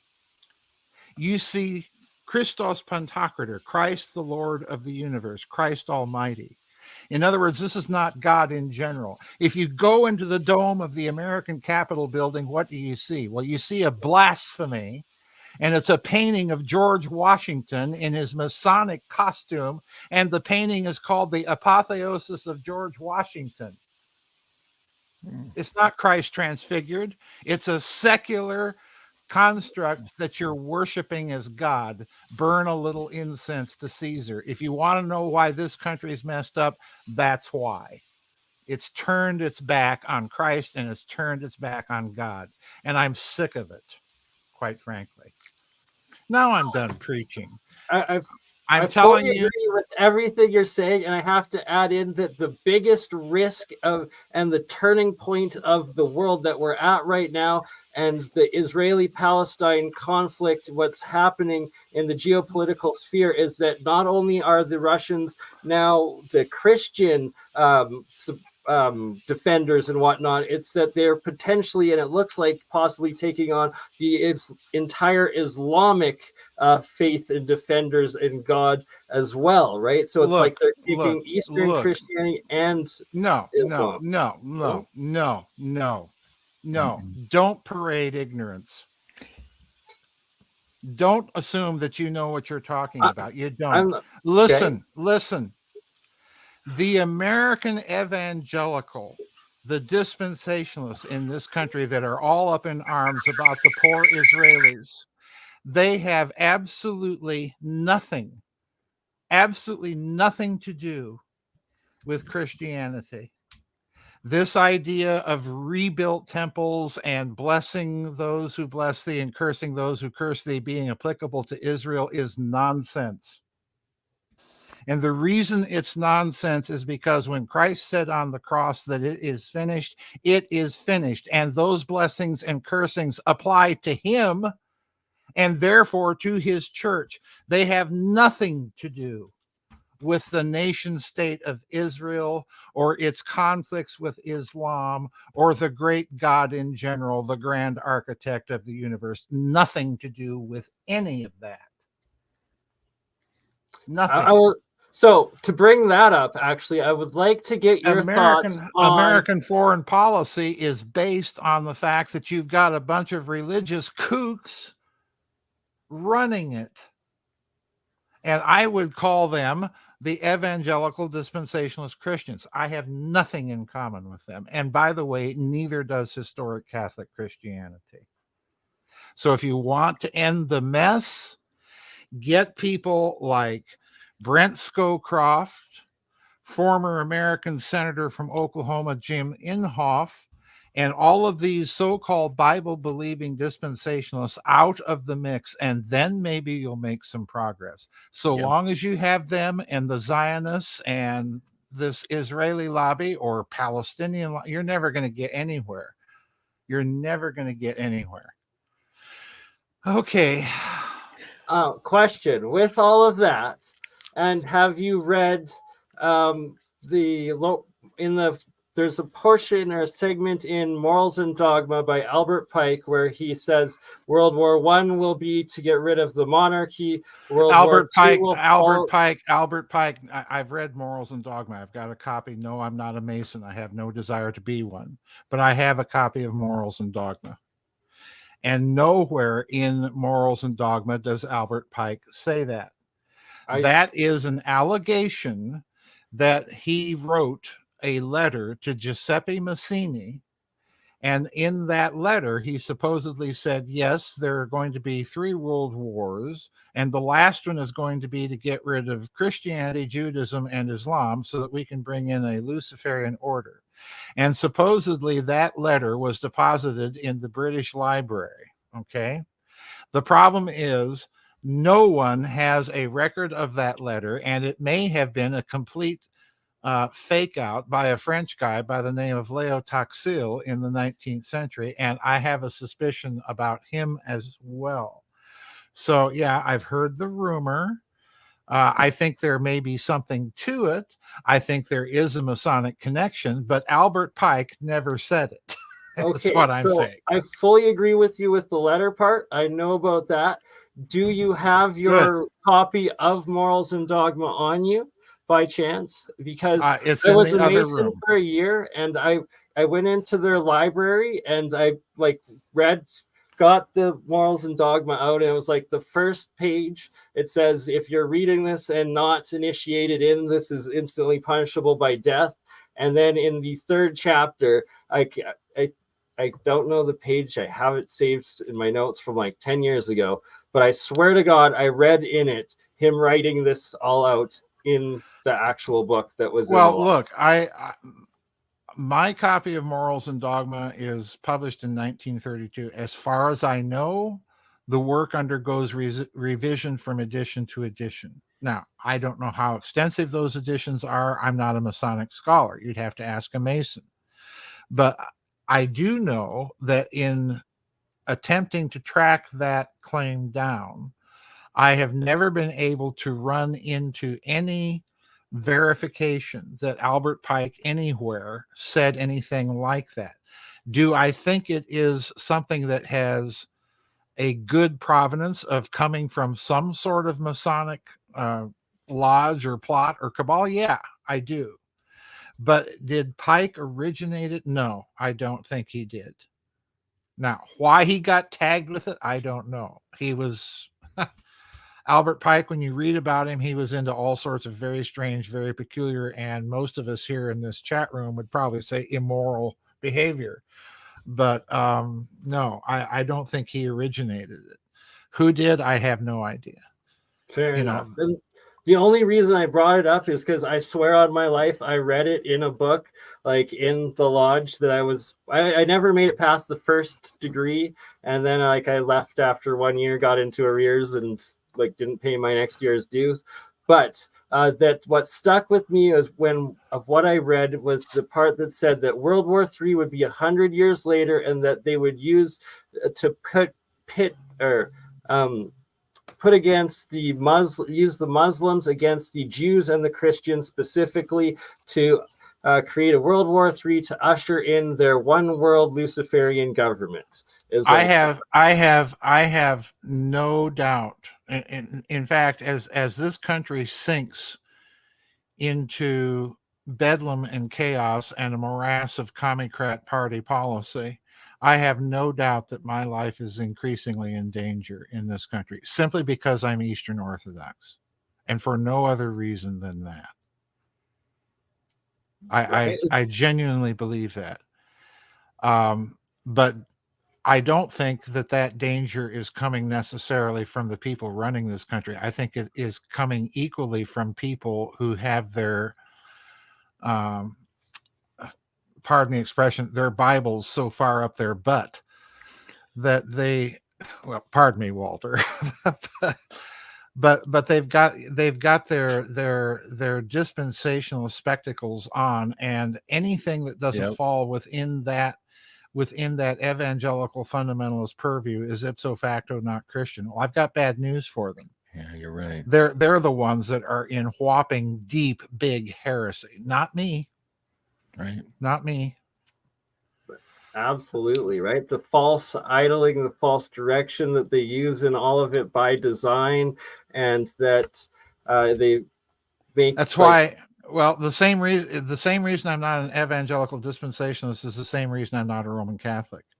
I don't believe in any pope, be there many as in Protestantism or one as in Romanism. I believe in the authority of tradition. I believe in the authority of the course of performance in the interpretation of any text, law or gospel or what have you. And by course of performance, I mean exactly the legal conception. If you have an ambiguity in a text and a dispute arises between two parties that are party to that text, what do? What would a lawyer do? Well, the lawyer would look at the historical performance of both parties in the interpretation of the text. And that means the further back you go and can prove a particular interpretation or mentality in approaching that text, the better off you are. Bad news, folks. Those early Christians were ritualistic, hierarchical, and sacramental. That's the bad news. They were not revivalists. They were not accept Jesus as your personal Lord and Savior, and then bang, you're automatically going to heaven. That was not their Christianity. And if you doubt me, go read the epistles of St. Ignatius, personal disciple of the Apostle St. John, and read those texts. You'll be blown away, because there it is, right in those texts. Hierarchy, sacraments, mass, the whole 9 yards. No pope. And how much of it comes from taking in the former cultures, like the Romans, the Greeks, the what they call the pagan influence, or the mystic religions and stuff, into that the tradition of the both I guess Christian, Orthodox, Catholic, as well as Islamic. Do you know what the word Catholic means? Actually, no. Do tell. Well, first of all, the word Catholic is Greek. It's not Latin. And it's a word that comes from two other words, kath and oliki. Kath means according to, and holy, the holy part of it, comes from the Greek word meaning whole. So the word Catholic means according to the whole. It does not, therefore, mean according to everybody. It's not a majority vote. Its closest translation in modern terms would be according to the whole gospel. In other words, it literally means full gospel. And the word is meant, it was coined by these early Christians to mean that the faith is one integrated whole, that error in one component of doctrine will be error in all the others. And it also means that the faith is for everybody in all conditions of mankind and throughout all times. It is therefore a once delivered faith without alteration, addition, amendment, or suppression. So in other words, the papacy is an amendment. It's an addition. It is no longer Catholic. Any form of Protestantism coming from that papacy is an addition, an amendment, a suppression. This is why I'm Orthodox. And by the way, those early councils, most of those early councils were in what language? Greek, maybe? Greek, yep. And by the way, since we're talking a bunch of horsepucky and nonsense about Constantine at the Council of Nicaea getting rid of books of the Bible, Does anybody know what happens when a bunch of bishops get together, besides a lot of fighting? They decide what they're going to edit out and what they're going to add. No. They take minutes. Those councils have minutes, folks. When was the last time you heard anybody talking about Constantine and all those evil bishops throwing books out of the Bible that cites the minutes of the council and the discussions they were having? Course of performance, folks. You can make up truckloads of nonsense and drive truckloads of nonsense through the American psyche, claiming things that were never true. If you've gathered the idea that Joseph P. Farrell has had it with American theological illiteracy, I have. It's non-existent. They've, like you said, it's black and white. It's two-dimension. They've taken the spirit, the soul, the metaphysical, the God, the eternal, out of the equation, right? The YOLO. It's just black and white. And by the way, again, it's not taking God out of the equation. You're talking about the spirit. God. It's spirit. You're talking grand abstractions. I'm going to say a quotation from St. Gregory the theologian. When I say God, I mean Father, Son, and Holy Spirit. I mean something particular with a tradition and a history. I don't mean philosophy. I do not mean the grand architect of the frickin' universe. I do not mean the divine feminine. I do not mean the divine masculine. I don't mean the great androgyne in the sky above. Follow? Well, right. Well, because so again, I'm trying to. You're trying. You're trying. Oh, hold on. The only language you can speak is the language of the glittering generality, because you do not have and have no inclination and had none up to now to go and dig in the primary sources to back up anything that you're saying. That's where you're speaking of me or in general, because I'm actually Russian and Eastern Orthodox to its lineage to begin with, and then I would strongly recommend getting reacquainted with it before this world blows up in your face. So guys, okay, may I? Fair enough. I'm gonna accept all of your criticism and take it church fight as building. I love it. Somebody in the chat I'm also going to church take fight half of it. And I'm more than willing to fight church. I'm so sick and tired of the galloping, somersaulting nonsense that goes on in this country. I've had it. Well, I'm not holding back anymore, folks. I'm serving notice here and now. If you say something nutty, I don't care who you are, I'm going for it. Well, because like if there's anything like you're stating, like no changes, the original stuff, like the 10 commandments of God essentially should be like the basis of most morals, or like the holiest morals that you should live by, essentially, right? So it's like these are God's 10 commandments. Who said that? Like, I'm just like this is theology just in general. There were the great God and morality in general. For me, the standard of morality and the standard of piety is the life of Christ. The standard of morality is not this Old Testament stuff. In addition to that, you've got a couple of other commandments from the New Testament, which apparently you've ignored completely in your dissertation. Well, okay, I'm just trying to tie in. I know you're just trying to tie in, but you're doing so from a position of absolute ignorance. Who was Christ in the ancient space war? Like all of your writings. Who was Christ in the ancient space war? Like that's what I'm trying to put together here. Like what other Christ is there other than the one of the Gospels? But that's what I'm trying to add here, because like you're saying that there's this outside influence, that there's these potential demigods. All of this. Can you shut up long enough for me to reply? 100%. Okay. I'm gonna mute myself. Okay. In the Gospel of St. John, are you familiar with that? Have you read it recently? I have not. You might want to try. You might before you start. Okay, shut up. Before you start talking about Christ, you might want to read the primary sources. They're called the Gospels. Go crack the Bible. Okay. Now, are you familiar with the Gospel of St. John, where Christ says, "Before Abraham was, I am"? That's the literal statement that he makes. Before Abraham was, I am. Oh yeah, that's a head scratcher. You got to think about that one.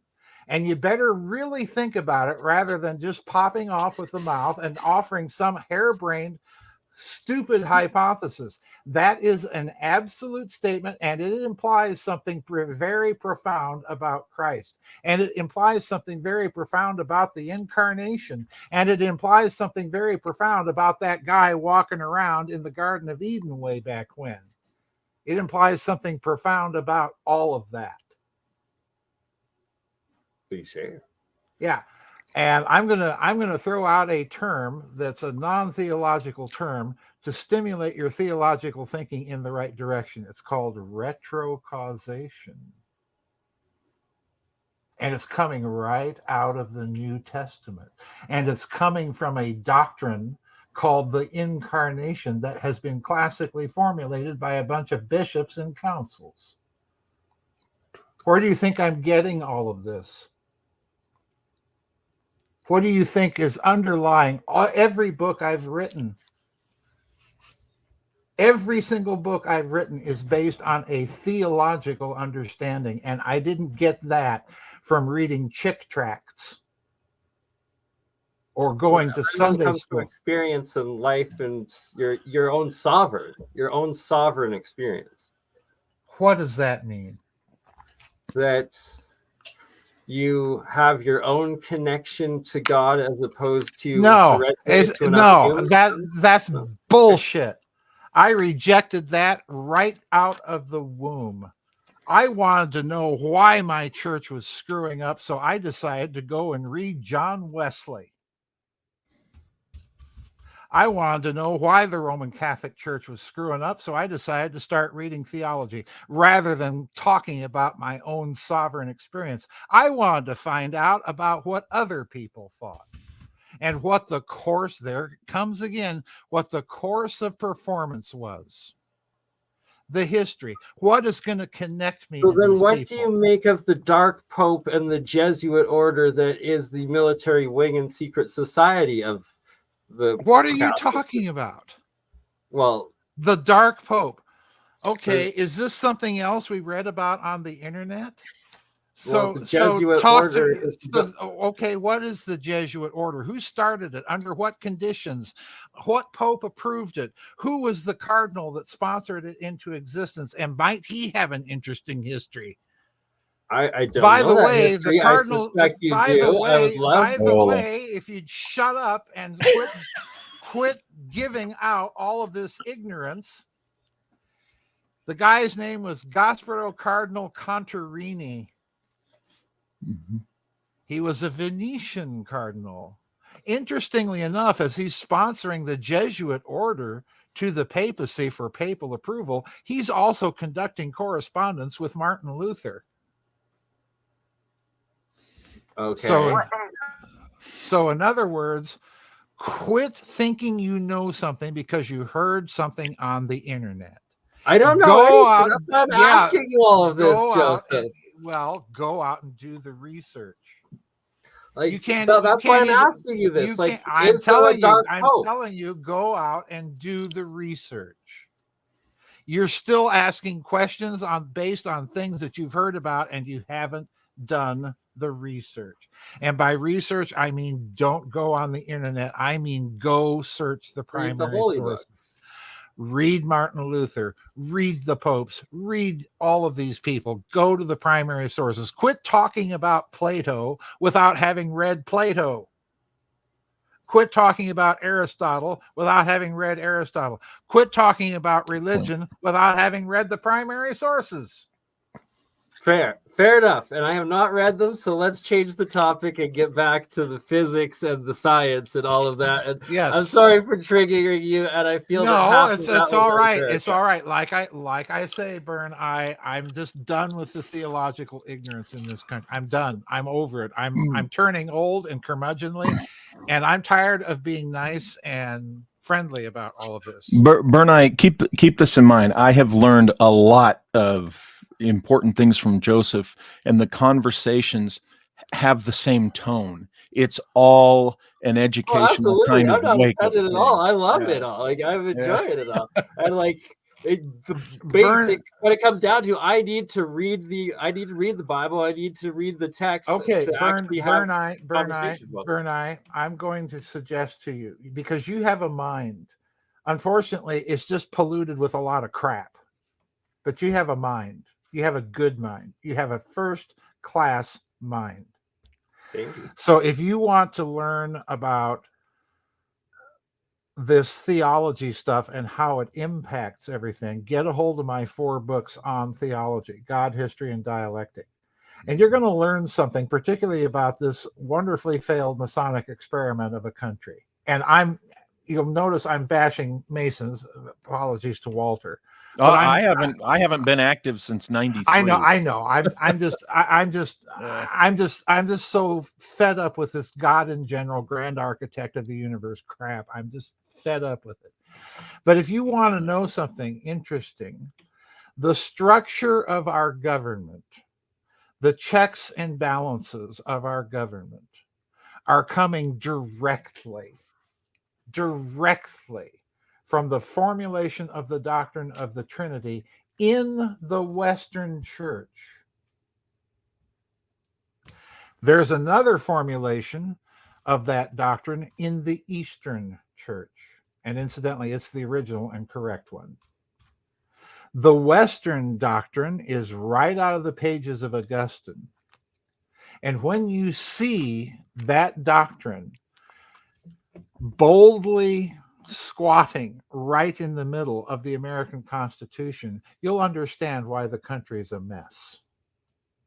Being the anti-federalist that I am, I've always taken the position that the Philadelphia Constitutional Convention was a coup d'etat of a bunch of oligarchs wanting to monetize the debt, which, by the way, they did.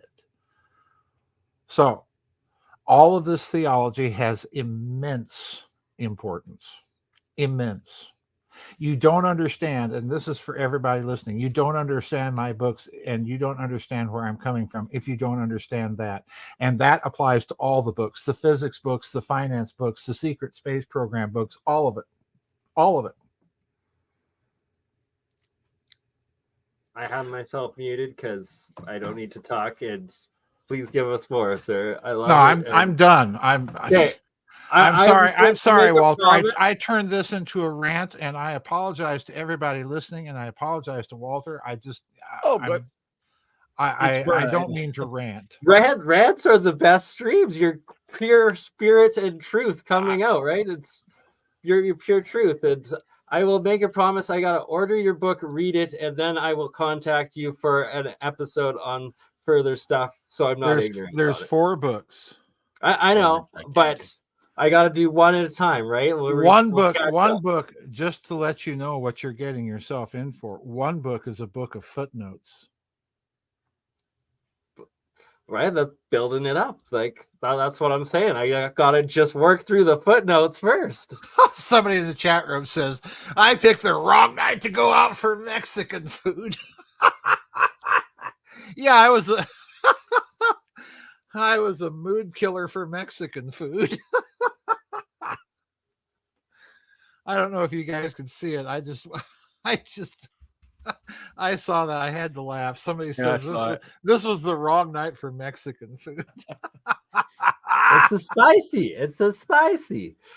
I think Farrell's rant is over, folks. All right. So, to most recent work, you guys did the NIMSA conference out there, and Walter, behind you, you have one of the sketches and drawings of is it Dalshau or Dalshau? Yeah, and now this is one of the ones that look at that. What does that? Now that's a cutaway. So imagine it not cut away. What does that look like to you? That looks like the flying saucer from the Forbidden Planet movie.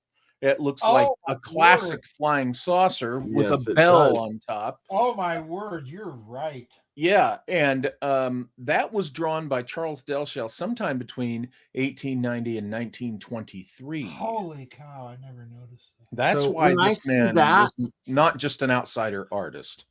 I No. suspect the white, the red, and the blue. The red and the blue are like electromagnet fields, like alternating things, and the white is like a neutral or Well, something like that. isn't that God, interesting? that is- Because we had an attendee at the conference, Michael Dark, who was in here earlier, Yeah, and he asked the same thing. If the stripage wasn't that they painted them festively, was if the stripage on all the things is trying to give a message of what's going on with the electromagnetics. Yep.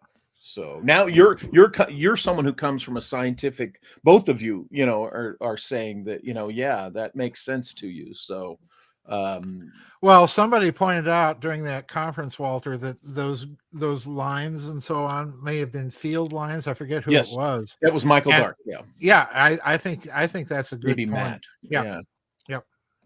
Indeed. Now, now we have Jeremiah's posting something really interesting. So here we go. I'm going to tell you exactly how this works, and this is a physics concept. This physics concept exists now in the modern day architecture and in the equations, and this physics concept has to do with the relativistic frame dragging and the phase from relative frames of resonance. So in the center, we're looking at the blue dot. The blue dot is an electron, and we're going to go ahead. Let me grab my pencil. Let's see. Actually, where is my pencil? Give me a second. Let me find that. Excuse me, folks. I have to answer a call of nature. I'll be right back. Here we go. No worries. Maybe I should wait for him to answer his call. Call of nature. He's running to the bathroom, I do suspect and believe. And so what got me originally suspecting on what Walter has behind him here and the field lines, the white, the red, and the blue, is in my electrolysis reactions, my alchemy experiments, that especially with copper coils, that I would have both red and blue mono, or I guess it's like di or triatomic, but like these little nano materials, oxide, so it'd be copper oxide and hydroxide, that would coat the coils on, or this like on the rotation, the circle. On one half it would turn like blue oxidized, on the other half it would turn red hydroxide. And it's like the electromagnetic field half turns to this blue chemical reaction, half turns to this red chemical reaction, and that there's like a white decay in between the two.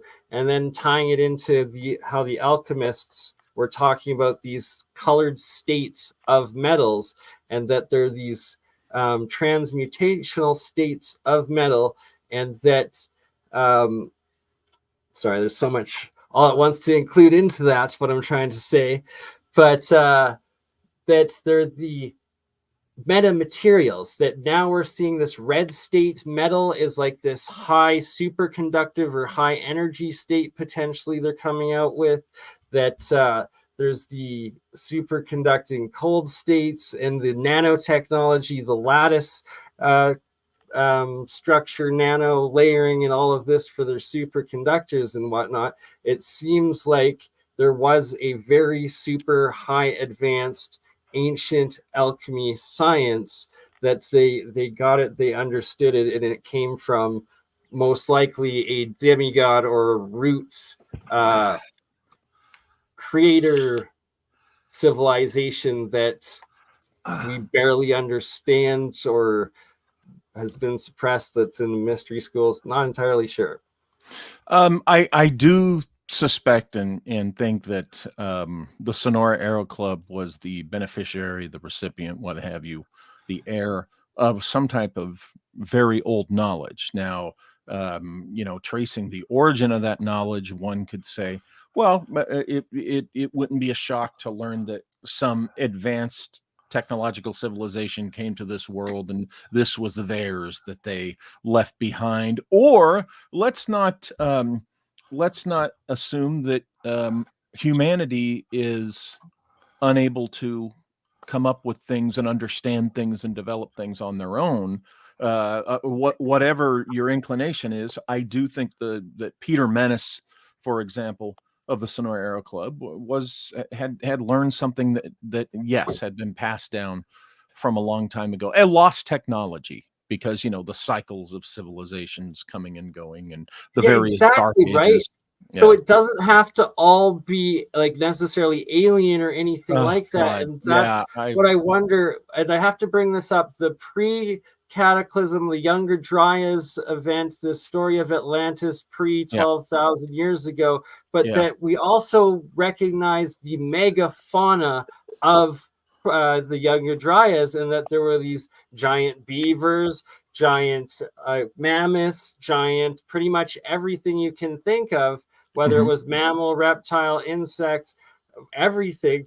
There was much gianter. So why weren't, or could there have been giant humans at that time too? Well, that's an interesting speculation, because I don't know if you're aware of it, BurnEye. I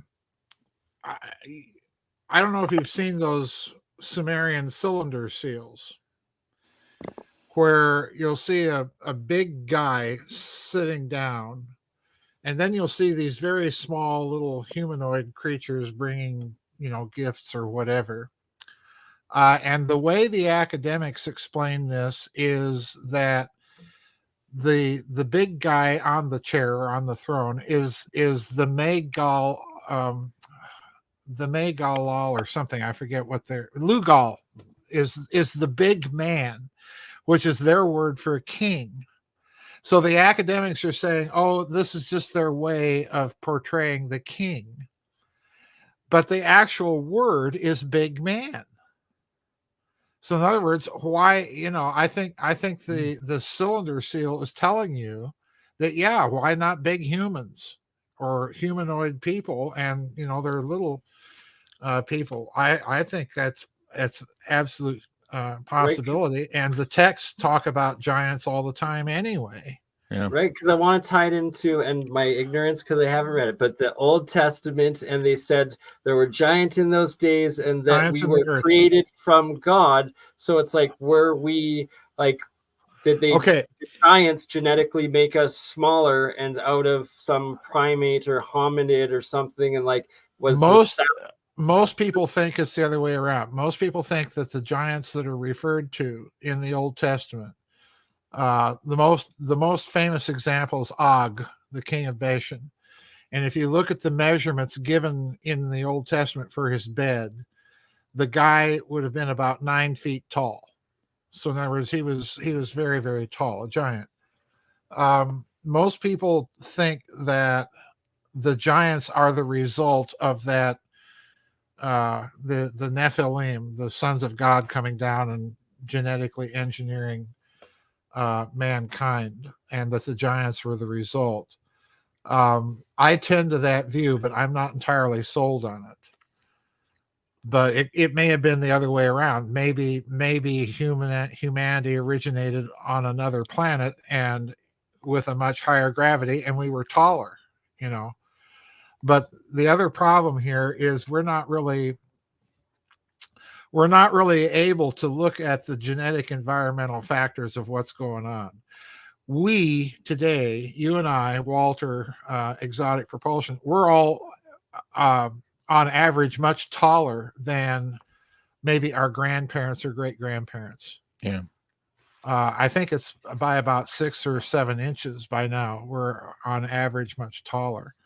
So, who knows? A lot of that's our food supply, but it's got a lot of other things. When you look at clothes from a couple centuries ago, too, even 100 and something years ago, you go, wow, did these shrink, or were they tiny? I think Jeremiah still, he held off on explaining what he was showing while you were gone, Joseph. I'm sorry. he would like to go quickly back. Before we get to Jeremiah's part, I'm just going to end off with what fascinates me and I wonder about is the Devonian, the Neanderthal, and the elongated skull, whatever they are, and the genetics of it. And that if you look at the Devonian tooth or whatever, it literally looks 2 to 3 times the size of a nowadays human tooth, and Neanderthal looks about double the size. And it's like, could they have used could the Neanderthal, or what they label as Neanderthal genetics, actually be the genetics of the elongated skulls or something like that, and that they're mixing them in along somebody, I don't remember who it was, but somebody actually did, and I think it may have been somebody connected with Lloyd Pye at one point. But somebody, BurnEye, did a genetic DNA analysis of some of those elongated skulls in Peru. Now, I don't know what the results of them were. I believe it was Brian Forrester that's that's familiar. Yeah, I don't remember what the results were, and I had heard, but I don't know if it was ever confirmed that supposedly they were literally 50% identical to human and then 50% genetic that's completely unknown to like the Earth genome sequence. That it was either that of the elongated skull or that was from what Lloyd Pye had dubbed his Star Child skull. I forget if it was. I don't recall anything ever connecting whatever results were to Neanderthals. So I don't know what the results were, but so what I'm speculating is, could they have like called or labeled Neanderthals to the elongated skull, and that's would be fascinating, and we have to try to source some sort of reliable genetic sequencing of an actual elongated skull sample to get the truth out of it, to make sure it's not, because the main thing I hear from so many people that deal with them is every lab, no place will accept testing a sample of their genetic material for some reason. Like, they just refuse to touch it. I can believe that. Yeah. Right. So it's like, is it because to claim like that, we took over Neanderthals and that we have a little portion of it in us, as like explaining a way that they were the Nephilim or some demigod or some mix of genetics coming into us? I personally, if you're asking me what I think they are doing it because they're trying to suppress any open speculation on whatever the results might be. And they certainly don't want anybody speculating along lines of Atlantis or Nephilim or Anunnaki or any of that stuff. Because I'm just speculating questions. You're putting ideas out. What is your general feeling of like the genetic sequence of humans? Like, was it evolution? Was there a spot where we had something come in, like the Rh negative blood? Was our genetics tampered with? I'm not an evolutionist. I'll be right up front. I'm not an evolutionist. I think that theory is so much hogwash. The problem with evolutionary theory is the standard Darwinian model of microevolution totaling up to speciation, an absolute change of one species into another. There has never been any way to prove this, and they finally gave up on the missing link and started talking about spontaneous emergence. Well, that's just a fancy evolution way of saying special creation, although they don't want to go there, because they're a bunch of materialists and can't think straight. I don't have any problem with the idea that life forms on this earth may have been affected by biological material coming from outer space. Case in point, the octopus. I mean, this is a mightily strange creature. And they're smart, how do you explain those dang things? the evolutionary taxonomy is so convoluted, and I have yet to read any evolutionary explanation of the origin of and what evolutionary purpose all the different human races play. What's the purpose in them? Yeah. Why do we need all these different species, races in humanity? Diversity through adaptation. Well, diversity through adaptation, but here's the problem. Then we should have people that can see in the dark or jump like mile, right? Yeah, where we do. We have the Olympic athletes, and we have the unusual characteristics of individuals that have these natural abilities. So we actually do have both those emergent effects. I'm saying then we should have humans with wings and actual mermaids or something if evolution actually worked that way. Well, right? we do have humans with superhuman abilities. We do have that. That's a thing that exists right now.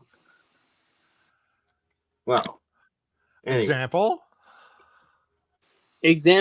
we have people that can say, for example, they can run much, much faster. They have better muscle mass associated with certain parts of the body in terms of adaptation, optimization, and performance with specific tasks. So they're born epigenetic. I'm going to go that's more with age, intelligent design sort of thing, as opposed to I want to take the conversation more back to this conscious plasma. I love the Gnostic wordsmiths. They answer a straightforward question with all of this wonderful jumble of language and never really answer.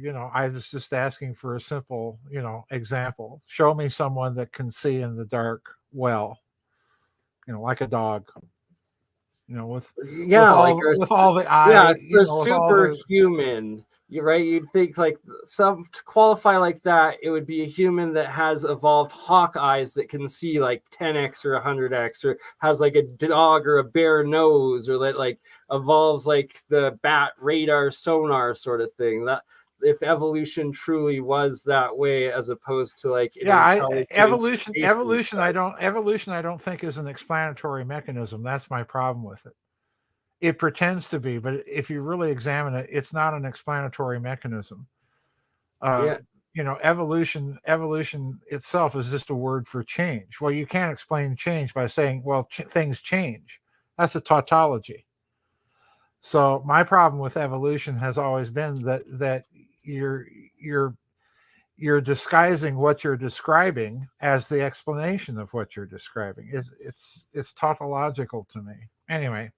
So from your philosophy and whatnot, and the correct way, the whole encompassing way, is that you have to have creation, or the God, the conscious design within your understanding of the physics of the operation of it, and that this plasma, you wrote a book on how plasma could be live, could be conscious and whatnot. Mm-hmm.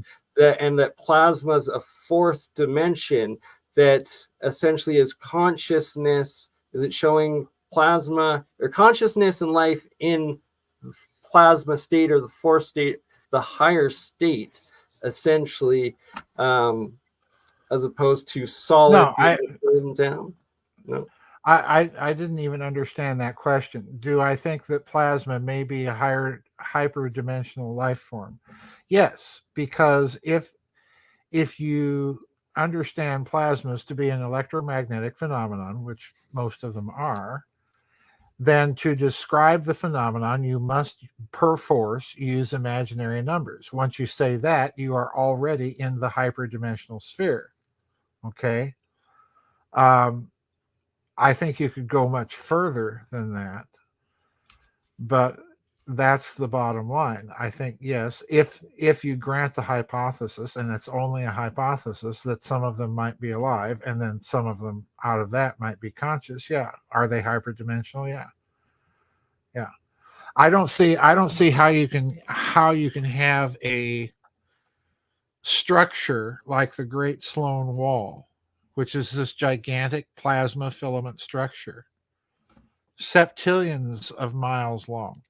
Well, under general relativity, how does that kind of structure even cohere? For that matter, how does the structure of the Milky Way cohere?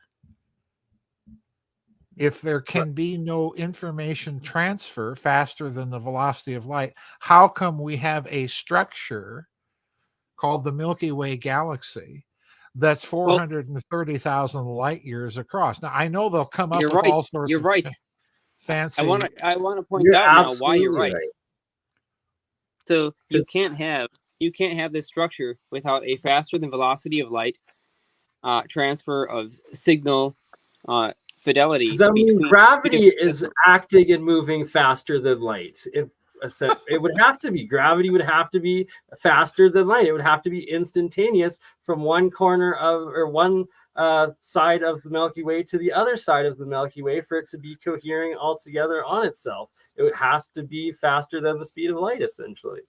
It does. You're absolutely, and that's exactly his point. That's exactly your point. It does. It has to be faster than light in order to have the same signature of motion that we observe from external galaxies and from our own, in order to provide the same exact dynamics, the same exact rotation velocity. It has to be a faster velocity c. Hence why we have this issue with galaxies that seem to be rotating faster. And this is where you get your errors from dark matter and dark energy, right? Because we see the galaxies are rotating faster based on their diameter, and what we predict they should have gravitationally from the amount of matter that we can observe. There has to be a faster than c signal, a superluminal communication, in order for the field forces to communicate and produce this exact geometry at the rotational velocity that it has. Must be. It's a requirement of the universe. So he's right. And what I want to point out is... All right, let Joseph speak. We don't have this explanation. But in the new paradigm of what we're looking at with a variable epsilon and mu, we have an explanation, and I can answer... Jeremiah, let him speak. Time out. I got to go pretty quick, guys. And I understood somebody 2.5 hours in. And I think Walter is about ready to choke me. But no, it's BurnEye. It's BurnEye's show. I'm a guest. Oh, it's our show. It's all our even worse. Even better. No, it's an honor, Joseph. You gave me such a compliment by saying I have a first-rate brain for you to say that to me. You know, and well, it's true. If you would just not fill it with so much bubblegum internet crap. He says the same thing to me, BurnEye. I say that. Listen, and you think I'm being bad to you? You should have seen me as a professor.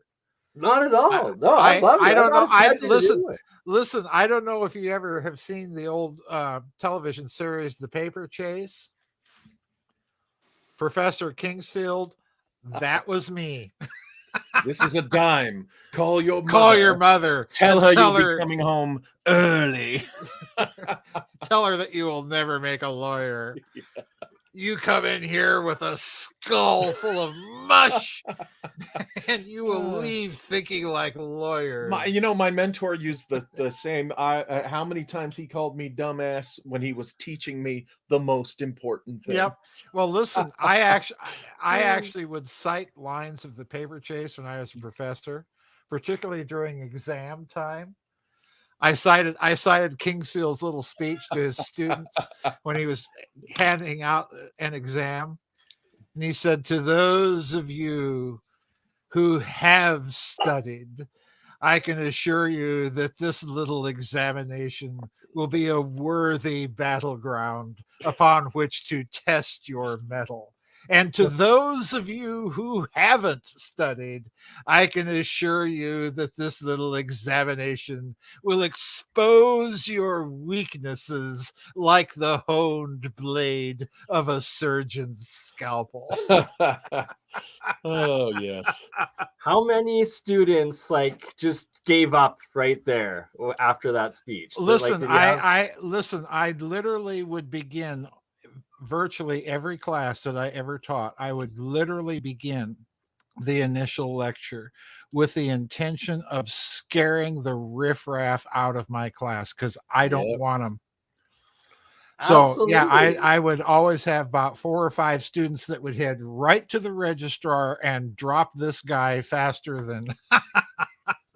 But I guarantee your graduates that like were the ones that put the energy in, you were then able to Oh mentor yes. and were the best, right? Like At the end of a couple of courses, I had some standing ovations. So yeah, absolutely.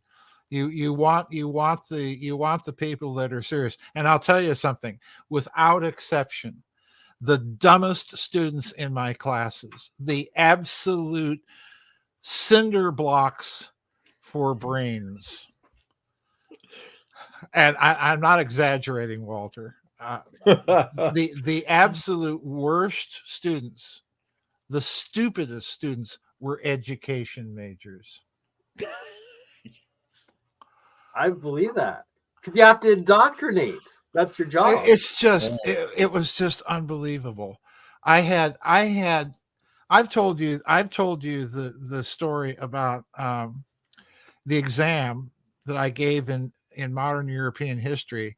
The first question was, list 5 significant provisions of the Treaty of Versailles. Okay. Versailles. Versailles. Okay. Mhm. I get an answer back from a student where Versailles is spelled Versigh.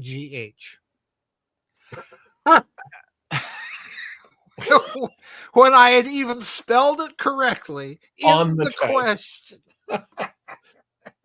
Like, So, yeah, you know, we're talking some real noobs, folks. Yeah, Versailles. It hurts the head to try to fathom how ignorant and stupid and just uncommon common sense is these days. Yeah. It's mind-boggling. It really is. It's just, oh my word. Yes. And I was also told that Ulysses S. Grant actually commanded the army of Northern Virginia.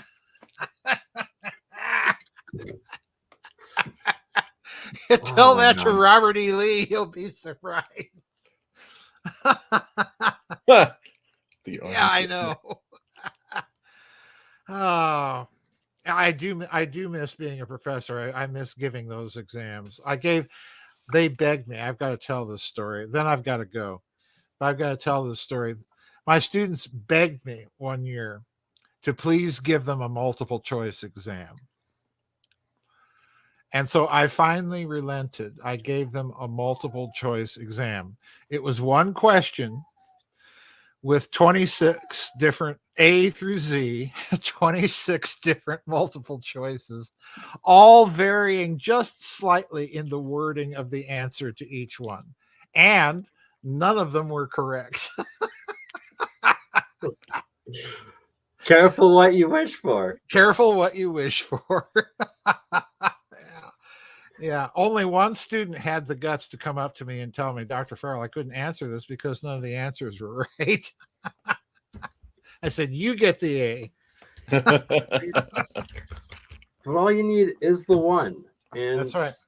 This was one epic one, and I appreciate all of your time and connecting with other intelligent minds that get it and want to get humanity further. And thank you for having me on, and my apologies for ranting. It's just like I say, it was epic.